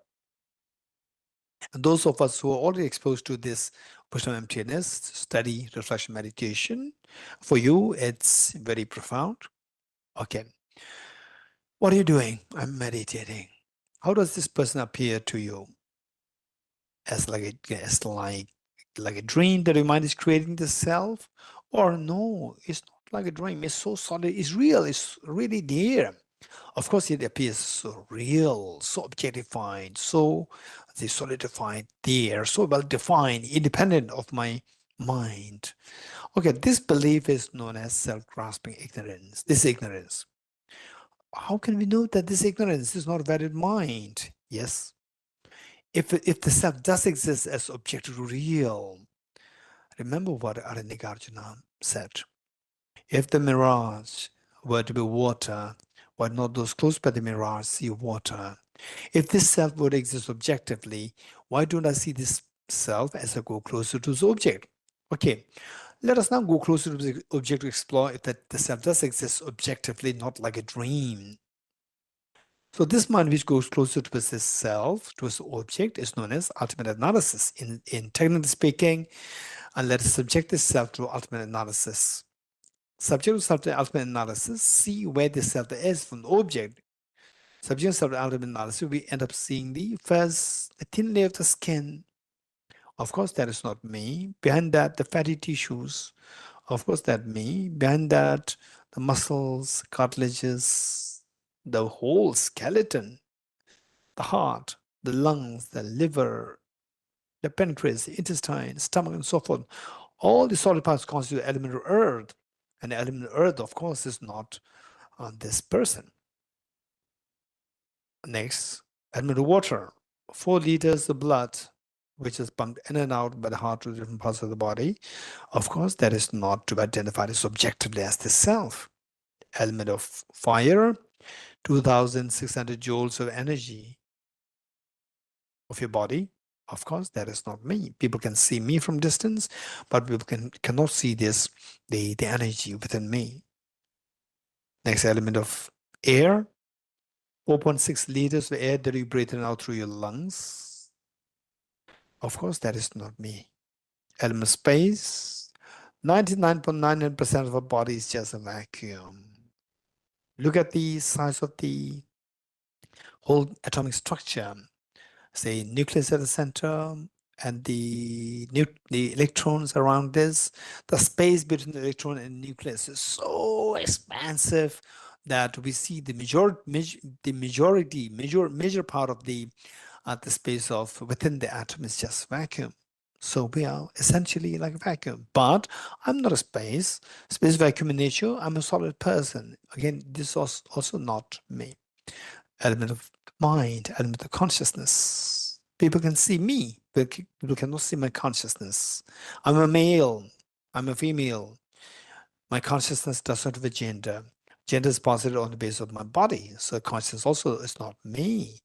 Okay, now, you subjecting yourself to ultimate analysis, you end up seeing 6 elements. Just tell me which of 6 elements is to be intrinsically identified as the self. None. If you're very sure of this, you have identified the emptiness of objects being intrinsically one with its parts.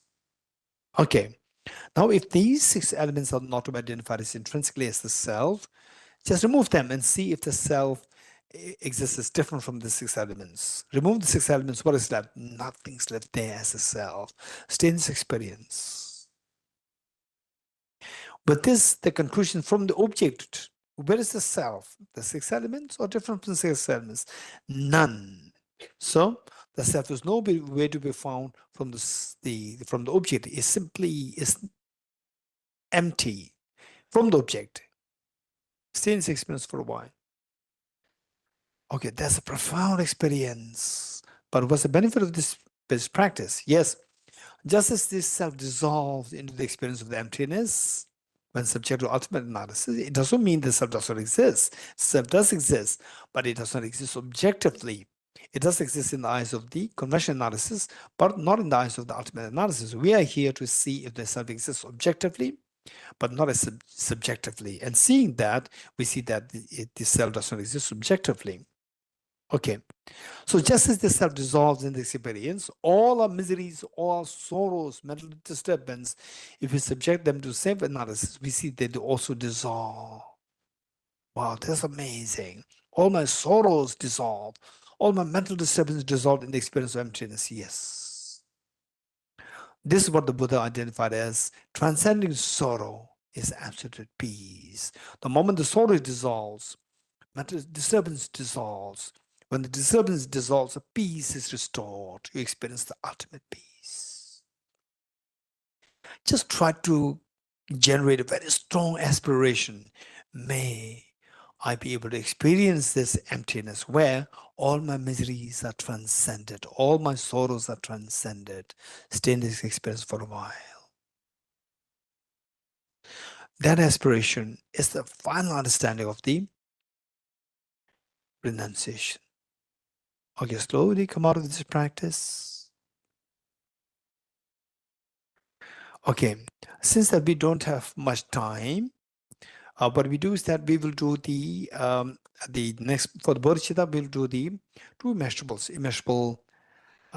immeasurable compassion and immeasurable loving kindness, followed by taking the aspiration Bodhisattva vow. Are you ready?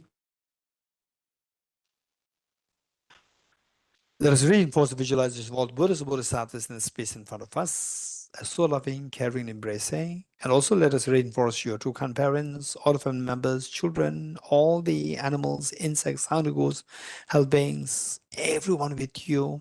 And imagine that you are inspiring everybody to take this aspiration Bodhisattva vow with you. So with this in mind, and this practice of compassion is, for many of us, it may sound a little superficial. It doesn't matter. And you may feel that this practice doesn't really resonate with what my natural mind, how my mind naturally thinks. It doesn't matter. This is the meaning of revolutionizing our thinking. This is the meaning of the requirement of the practice. This is the meaning of the training. Say, like somebody who is practicing the music. When you practice the music, on initially you press the keys by mimicking your teacher, but no music. You keep practicing it, then eventually it becomes a beautiful music. Okay, so this is how we should set a mind to this practice. Ready? Immeasurable compassion. How good would it be that all my dear sentient beings are freed from suffering and the causes of suffering. May all my dear sentient beings be freed from suffering and the cause of suffering. I'll take the responsibility that all my dear sentient beings are freed from suffering and the cause of suffering. The Buddhist Bodhisattvas, they're so happy and proud of you to see that you are taking the huge responsibility for all the dear sentient beings. This pride and happiness of the Buddhist Bodhisattvas invoke their compassionate, omniscient mind to send for nectars, very soothing light towards you and all dear sentient beings. The mere touch of light and nectars with the bodies beings of yours washes away all the miseries and the cause of the miseries from all the dear sentient beings in yourself. And you witnessing such a miracle is happening towards all the dear sentient beings. You're so happy. Take 3 deep breaths, sigh with relief.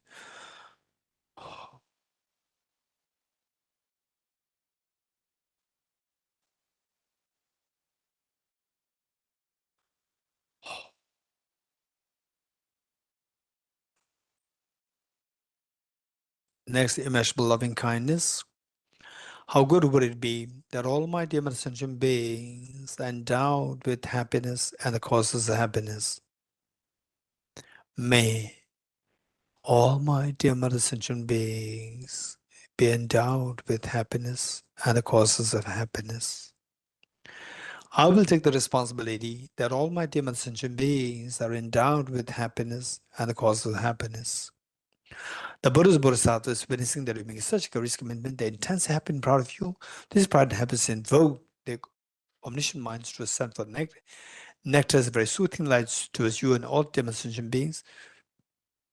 The mere touch of light and nectars with the bodies beings of yours instills in all happiness and of course the happiness within the minds of sentient beings yourself. And you witnessing such a miracle is happening towards all the demonstration beings. You're intense happy. Take 3 deep breaths, sigh with relief.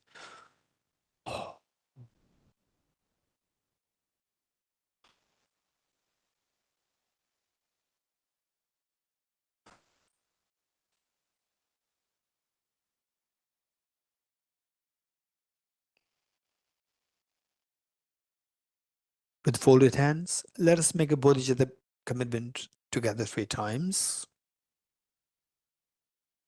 May I become Buddha for the benefit of all my dear mother sentient beings. May I become Buddha for the benefit of all my dear mother sentient beings. May I become Buddha for the benefit of all my dear mother sentient beings. Just abide in this experience with bodhicitta. The desire to become Buddha, meaning that you dominate inside, that ultimate treasure of happiness inside becomes awakened. You become totally fearless and your happiness spreads, expands infinitely. This is the meaning of the Buddha. Buddha means awakening. It's not about Buddhism, it's about awakening. Okay. Slowly, mentally transform this beautiful mind, most beautiful mind of the Bodhicitta into a spotless, clean moon disk and horizontally sitting on the heart. Okay, that's amazing that you made such a courageous commitment to become Buddha for the benefit of sentient beings, but keep in mind that no matter how much you squeeze a handful of sand, no oil comes out. Yes, I'm not like a handful of sand, because I'm like a handful of sunflower seeds, squeezing which oil does come out.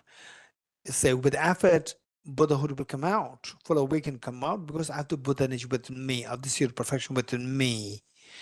Okay, but how come that is not awakened since time immemorial till now? Yes, that's true. Since time immemorial till now, I've been deceived by these 2 demons, self-grasping, ignorant, self-centered attitude. Now I'm disillusioned by these 2. I am going to do everything to exterminate these 2 demons. What are you going to do? I'm going to apply a very powerful remedy. What is that remedy? The wisdom of emptiness, to wake up from the sleep of ignorance, to fully wake up from the sleep of ignorance. What is that like? Let's quickly retrieve the experience of emptiness, which we meditated as the 3rd seal of the 4 seals. Okay, what are you doing? I'm meditating. And how does how does this person appear to you? Like a dream that your mind has created subjectively, or that it is so solidified, well-defined objectively? Yes, of course, subjectively. So now quickly subject this ultimate analysis. See that I'm just nothing.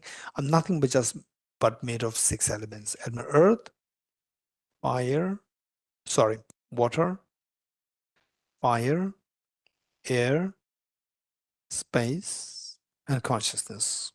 Okay, now see that you have subjected this ultimate analysis to see what exists objectively or inherently.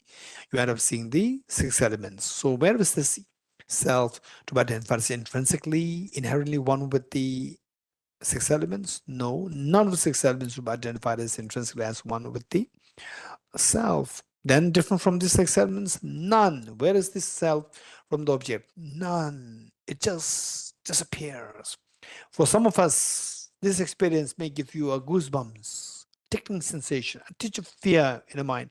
If it does happen, you are very fortunate. If it doesn't happen, don't worry. Study more, reflect more, meditate more on this practice, and you're bound to go through that. You are bound to have this experience eventually. Okay, slowly transform this most fearless mind of the wisdom of emptiness into a spotlessly clean, thumb-size, white Vajra, vertically sitting on the moon of your heart. Okay, this is amazing. Now you have the two bodhicittas, the moon, which is conventional bodhicitta, they desire to become Buddha for the benefit of demon sentient beings. And Vajra, the ultimate bodhicitta, the wisdom, the non-dual wisdom of emptiness of the Arya Bodhisattvas. So these two will guarantee that all immaterial defilements will be removed and your Buddha, the seed of perfection within us, will be awakened. So precious. Yes. But what about your parents? What about your family members? What about all the demon sentient beings? They are suffering terribly. Yes. Out of great compassion towards all the beings, just invoke this Vajramuni at the heart to multiply infinite number of times and share one side of the Vajramuni at the heart of your mother, one side with your dad at his heart, one side with each one of family members, one side with each of the beings in India, in your own country, the human beings, animals, insects, hungry ghosts, hell beings, particularly those who are suffering in the hands of the terrorists, in the hands of the KFC chefs, in the hands of the chefs in the hotels and so forth. Just think of all these people in the hands of the culprits in the family, the victims. Think of all of the beings. Now they have the Vajramuni to free them from all the miseries. That's amazing. Meanwhile, let's not forget that all Buddhas, Bodhisattvas, they're watching us. Why not we invite them to be the guest and also a witness to our taking the aspiration Bodhisattva vow. As a gesture making request to all Buddhas, Bodhisattvas to be the guest and the witness to our taking the aspiration Bodhisattva vow, let us slowly stand up along with all demon sentient beings to make 3 prostrations to all Buddhas, Bodhisattvas.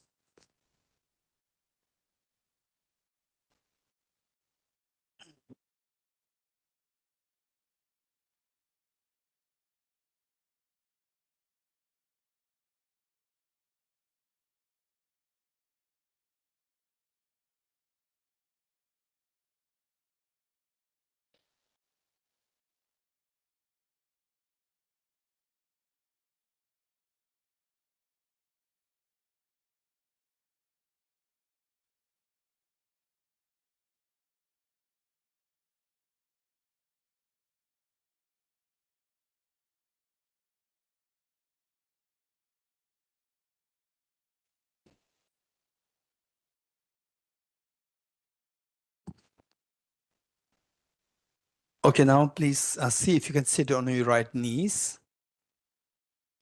And page number 50, page 50. 50 for this, taking the aspiration Bodhisattva vow. Okay, now visualize that all the Buddhas, Bodhisattvas, they're watching us. Imagine that you are like a very little girl, age 5 or age 6, or a little boy, age 4 or 5. And for the first time in your life, you are making a public appearance on behalf of your school, and you are a little nervous. And your parents, they leave behind all what they have to do that day, and then they join the audience, waving the hands to you to say that we are here and we are so proud of you. This is exactly what all the Buddhas and Bodhisattvas are doing. They feel so proud of what you are doing today, and you are like the very responsible little child. You include all your siblings with you to take part in this program. So here you are like this little boy, little girl. You encourage all the sentient beings to join you, the human beings, animals, insects, hungry ghosts, hell beings, god and goddess, everyone with you, and your family members, those who passed away, those who are alive, everyone with you. And all the Buddhas, Bodhisattvas, like your parents, they're watching us with great excitement and joy. So with this in mind, let's recite the following verses. The first verse, I'm going to quickly explain this, page 50. I'll quickly explain this. The first line says, I go for refuge in the Triple Gem. So what we're doing is we're going to undertake the journey to cleanse our mind, to unveil this diamond-like treasure within our mind. For that, we need an incredibly great support. And the greatest of the support that we can think of is the Triple Gem. So we say, I go for refuge in the Triple Gem. Then with the great support, the road to enlightenment must be clear. And the road is none. If the road is blocked by the fallen trees, the boulders, and so forth, you cannot undertake the journey. So the road is none other than your own mind. Your mind must be cleared of the blockages, such as by the mental negativities. So how to remove them is most effectively is by confessing the negativities. So the second line says, I confess the negativities individually. So now the road is clear, but if the car does not have fuel, again, you cannot go. So the car is none other than your own mind. Your mind should have enough fuel of the merit accumulation, the virtues. And the best way by which to accumulate virtues within a short span of time is by rejoicing in the virtues of all the beings, including yours. Third line says, I rejoice in the virtues of the beings. Okay, now the road is clear, and the car has enough fuel, and you have incredible support. What kind of journey are you going to undertake? The journey of full awakening of myself to experience fearlessness and infinite happiness. So the fourth line says, I hold the precious Buddhahood in my heart. Okay, let wholeheartedly say this 3 times together, and imagining that you are encouraging everybody to join you, and they trust you so much that they happy to join you in this journey of cleansing the mental defilements to experience fearlessness and infinite happiness. I go for refuge to the Triple Gem. I confess the negativities individually. I rejoice in the virtues of all the beings. I hold the precious Buddha in my heart. I go for refuge to the Triple Gem. I confess the negativities individually. I rejoice in the virtues of all the beings. I hold the precious Buddha in my heart. I go for refuge to the Triple Gem. I confess the negativities individually. I rejoice in the virtues of all the beings. I hold the precious Buddha in my heart. Gurus, Buddhas, and Bodhisattvas, peace be here to me. Just as previous Buddhas have generated the mind of Bodhicitta, and just as they successfully dwell in the Bodhisattva practices, likewise for the benefit of all, and likewise shall I do successfully train the Bodhisattva practices. Gurus, Buddhas, and Bodhisattvas, please be here to me. Just as previous Buddhas have generated the mind of Bodhicitta, and just as they successfully dwell in the Bodhisattva, likewise, for the benefit of all sentient beings, I will generate the mind of Bodhicitta, and likewise shall I do successful train the Bodhisattva practices. Gurus, Buddhas, and Bodhisattvas, please be here to me. Just as previous Buddhas have generated the mind of Bodhicitta, and just as they successfully dwell in the Bodhisattva practices, likewise for the benefit of all sentient beings, I will generate the mind of Bodhicitta, and likewise shall I do successful train the Bodhisattva practices. Just feel the joy of having received the aspiration Bodhisattva vow. You are so blessed, you are so happy. And all the Buddhist Bodhisattvas, they're extremely proud of you, like their parents, they're so happy and proud of you. And believe it or not, it is like what we have done today on this holy sacred day of the Buddhist miracle, the performance. It's like you as a little girl, little boy, always bringing embarrassment, complaints from the school to your mother. And every time the mother is so apprehensive whenever the school principal contacts her. And today, the principal alone with, escorted by other teachers come, and the mother is very apprehensive. Again, what kind of complaint from the school with respect to my daughter or my son? A school principal says, no, we came here to congratulate you. What for? That your son and your daughter and your son, 2 of them, I appointed the best students of the school for this year. We just came to congratulate you. After all these many years of receiving complaint from the school, and today she's hearing something so pleasant, such a joy comes to her. This is exactly what happens to all Buddhist Bodhisattvas today. All these many life and creating only sadness in the minds of Buddhist Bodhisattvas. They wish that you do good things so that you don't suffer, but we have always engaged in all negativities. And today, for the first time, we do something extremely virtuous, good, which the Buddhist Bodhisattvas all feel so proud of today. So this pride and happiness all Buddhist Bodhisattvas feel invoke the Vajra moon at their hearts in the full-fledged form of Vajra moon to multiply infinite number of times, and visualize like rain shower, they descend to merge with the one that visualize your heart, thereby becoming non-dual, stabilized, and blessed of the Vajra moon that you have visualized at your heart. Likewise, all these innumerable realms, because Vajra moon from Buddha's Bodhisattvas descend to merge with the one that you visualize at the heart of your parents, your children, all the human beings, animals, insects, harigos, god and goddesses, spirits, everyone, thereby becoming non-dual with the Vajra moon that you have shared with them, stabilized and blessed. That's amazing. So all these many lifetimes, what did you do to help the beings? Never. We only harm them. Today we have given them the best of the presents, the gifts, the gift of the Vajra moon, the true Bodhicittas, the blaze of the non-dual Bodhicittas. This is best of the presents, and today you have gifted your parents, your children, all the family members, all sentient beings with this gift of Vajra moon. Amazing. And the Buddha made it very clear that more than offering the world, the whole universe filled with gems and offered them to Buddha's Bodhisattvas, more precious than this is the practice. One moment of practice of compassion far excels the gift of the whole universe filled with gems and offered them Buddha's Bodhisattvas. If this were the case, what I mentioned of our having taken the Aspirational Bodhisattva vow today, so today you have made the best of the offerings to all the Buddhist Bodhisattvas. And with our life, we see that this is the greatest of the meaning of a life. And the inner life, there's nothing greater to do than to see the lasting benefit and the lasting goodness, which is the fearlessness and infinite happiness. For this, we have to put effort. The wisest people are those people who put effort in the correct way to bring the lasting joy, lasting goodness. And today you did it. You extracted, you generated the blaze of non-dual bodhicittas within yourself and shared this with all the beings and made all the Buddhas Bodhisattvas so proud of you. You have extracted the greatest meaning out of your life. And all these wonders are happening because of the blessings of all the Buddhas Bodhisattvas. As a gesture of thanking all the Buddhas Bodhisattvas for what you have done today, what they made possible for us today.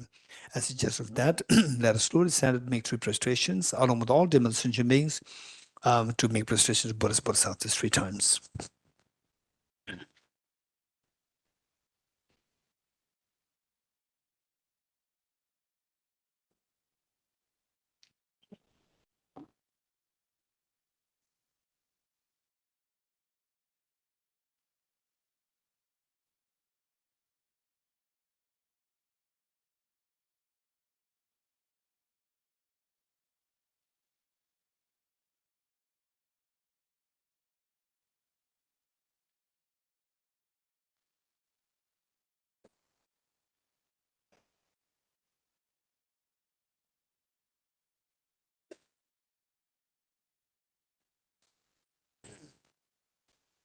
Okay, now please take your seats and sit comfortably.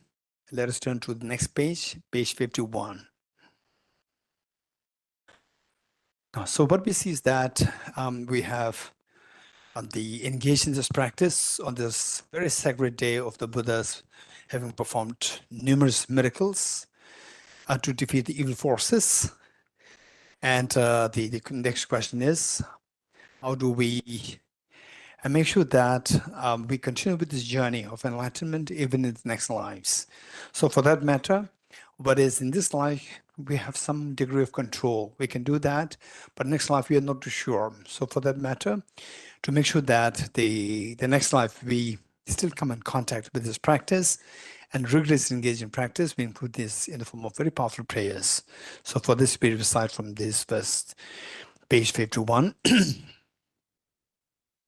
Throughout my future lifetimes, may I always be guided by the compassion of Buddha and be able to uphold the true precious Bodhicittas even in the course of my life. Throughout my future lifetimes, may I always be guided by the compassion of Buddha and be able to uphold the true precious Bodhicittas even in the course of my life. Throughout my future lifetimes, may I always be guided by the compassionate Buddha and be able to uphold the true precious bodhicittas even across my life. In order to further increase this bodhicitta from now on, those with this discernment who have loosely seized and awakened the mind of bodhicitta in this way should highly praise in the following manner. Today my life has borne fruit. Having well obtained this human existence, I've been born in the family of the Buddha, and now I'm one of Buddha's children. Thus, whatever actions I do from now on must be in accord with the family. Never shall it disgrace or pollute this noble and unsullied trace. Just like a blind man discovering a jewel in Hebrew rubbish, likewise by some coincidence an awakened mind has been born within me, is the supreme ambrosia that overcomes the sovereign of death, is the inexhaustible treasure that eliminates all poverty in the world, is the supreme medicine that quells the world's disease, is the truth that shelters all beings wandering and tired on the path of conditioned existence. It is the universal bridge that leads to freedom from unhappy states of birth, is the dawning moon of the mind that dispels the tormented disturbing conceptions, is the great sun that finally removes the mystic ignorance of the world, is the quintessential butter from the churning of the milk of Dharma. For all those guests trapped on the path of conditioned existence, who wish to experience the bounties of happiness, this will satisfy them with joy and actually place them in supreme bliss. Today, in the presence of all the protectors, I invite the world to be guests at a festival of temporary and ultimate delight. May gods, demigods, and all be joyful. Okay, now dedication prayer. Let us dedicate that His Holiness the Dalai Lama, the true source of joy and happiness on this earth, that he lives long and that he has good health and that he lives long for the benefit of the world. And let us also pray that all these world tensions happening everywhere in the world, like the Gaza Strip and the Russia Ukraine and the border tensions everywhere in the world, that they all dissolve, all these tensions dissolve by having the sense of understanding, sense of the brotherhood and sisterhood, sense of harmony, and the progressing, developing along all these fronts. And let us pray that the beings who are suffering the illnesses and the poor animals in the hands of the KFC in hotels, and the people in the hands of the terrorists, the victims in the domestic violence, everywhere, those who are suffering, let us pray that they be freed from these miseries. And people who are the perpetrators, perpetrating these miseries, they are actually opening new chapters of miseries from themselves. Let us pray that they get sense how to stop this by knowing that the miseries which they don't like, they're actually creating new chapters of the miseries for the future. Let's pray that they get some sense out of the message of the Buddha's understanding, the Buddha's universal compassion, or the understanding of the interdependency of each other, of all the beings. And let me also personally dedicate the merits thus gathered, that each one of us each one of you, through concerted effort, be able to practice the universal compassion and in the wisdom of dependent origination well, that you soon see the dawn of the two bodhicittas within you, that each one of you becomes such a reliable guide to lead all sentient beings to ultimate happiness. May the teaching of the universal compassion, particularly today we see that His Holiness is a living Buddha on this planet Earth, and that his dream, his vision of the universal ethics, today taking the form of learning, social and emotional ethical learning, that be seen spreading everywhere in the world, so that the future world is going to be tension-free. There's a real world peace happening. And with this mind, may the teaching Bodhicitta and the teaching wisdom and emptiness flourish and thrive in the minds of all sentient beings. With this mind, let us recite this 3 verses, dedication prayer. I dedicate the marriage thus gathered towards the realization that is in the prayers of Buddhas and Bodhisattvas of the 3 times, and to the upholding of the doctrine of scripture and insight. May in all lives, through the force of this merit, never separate from the 4 wheels of the Mahayana vehicle, and accomplish all the stages of the path, renunciation, bodhicitta, perfect in the 2 stages. From my 2 collections, past the space that I've amassed, from working with effort at this practice for a great length of time, may I become the chief leading Buddha for all those whose minds wisdom eyes blinded by ignorance. Deyata Om Gate Gate Paragate Parasamgate Bodhi Swaha Tyata Om Gate Gate Paragate Parasamgate Bodhi Swaha Om Gate Gate Paragate Parasamgate Bodhi Swaha.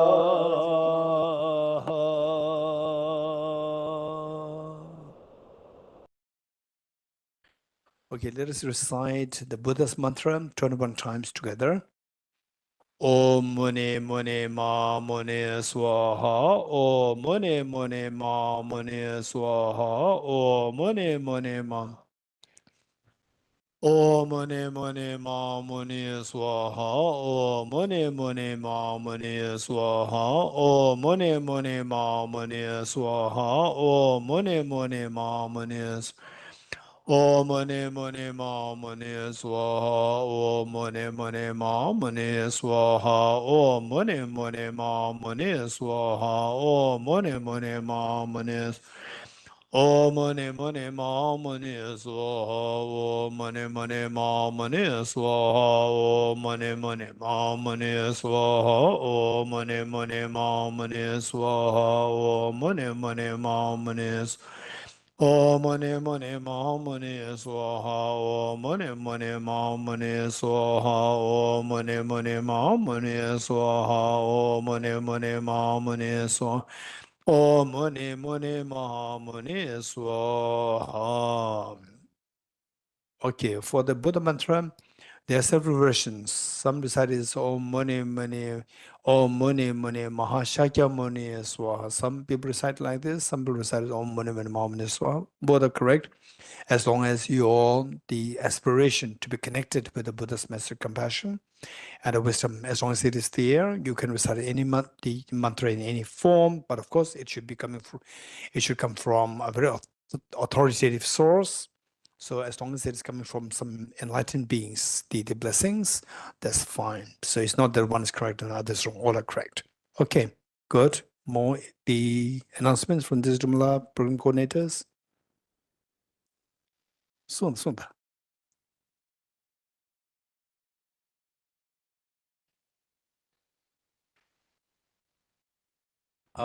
Thank you very much, Venerable Geshe, for your incredible effort, for sharing your knowledge and wisdom so that we could all lead to the path of enlightenment. Thank you very much, Geshe. And I would also like to thank all the online participants, who are joining us from WebEx and YouTube, and the Russian participants as well, for joining us at this auspicious event. And also I would like to thank all the physical participants who have come here, taking out your valuable time and joining with us to undertake the aspirational Bodhisattva vows. Thank you very much. And I would like to make an announcement that we have a talk distribution. So I would like to call upon my colleagues to distribute the talk to all the physical participants. And for the online participants, I would like to inform them that you are most welcome to come here to Tibet House anytime, and we'll be very happy to offer you this talk. Thank you very much. And happy Losar also. Thank you. Okay, talk means the offerings that we made in the form of the edibles offered to Buddhas Bodhisattvas. So now we receive them back in the form of blessings, and then the offline participants, they are getting their share, and offline participants of the Kungala and this I'm going to give them for you. Whenever you come next, they will have them for you. Okay, so feel free to join us although all offline and online, we can meet whenever you are free in the future to come to Tibet House, visit us. Okay, take care. Bye, all of you.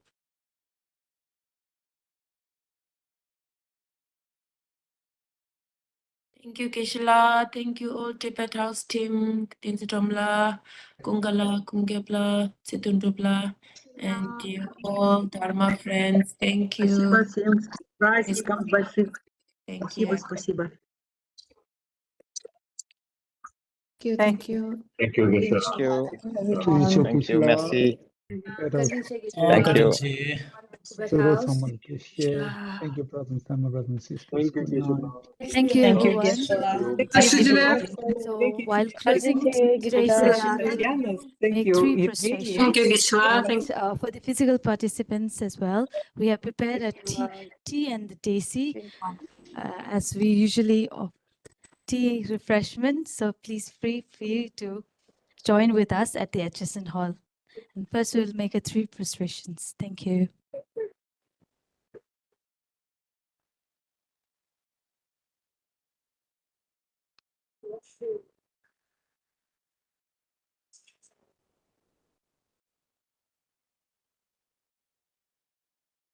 Tuchena, Geshe, Tuchena, Tinsitomla, Da Kungala, and Isamalo.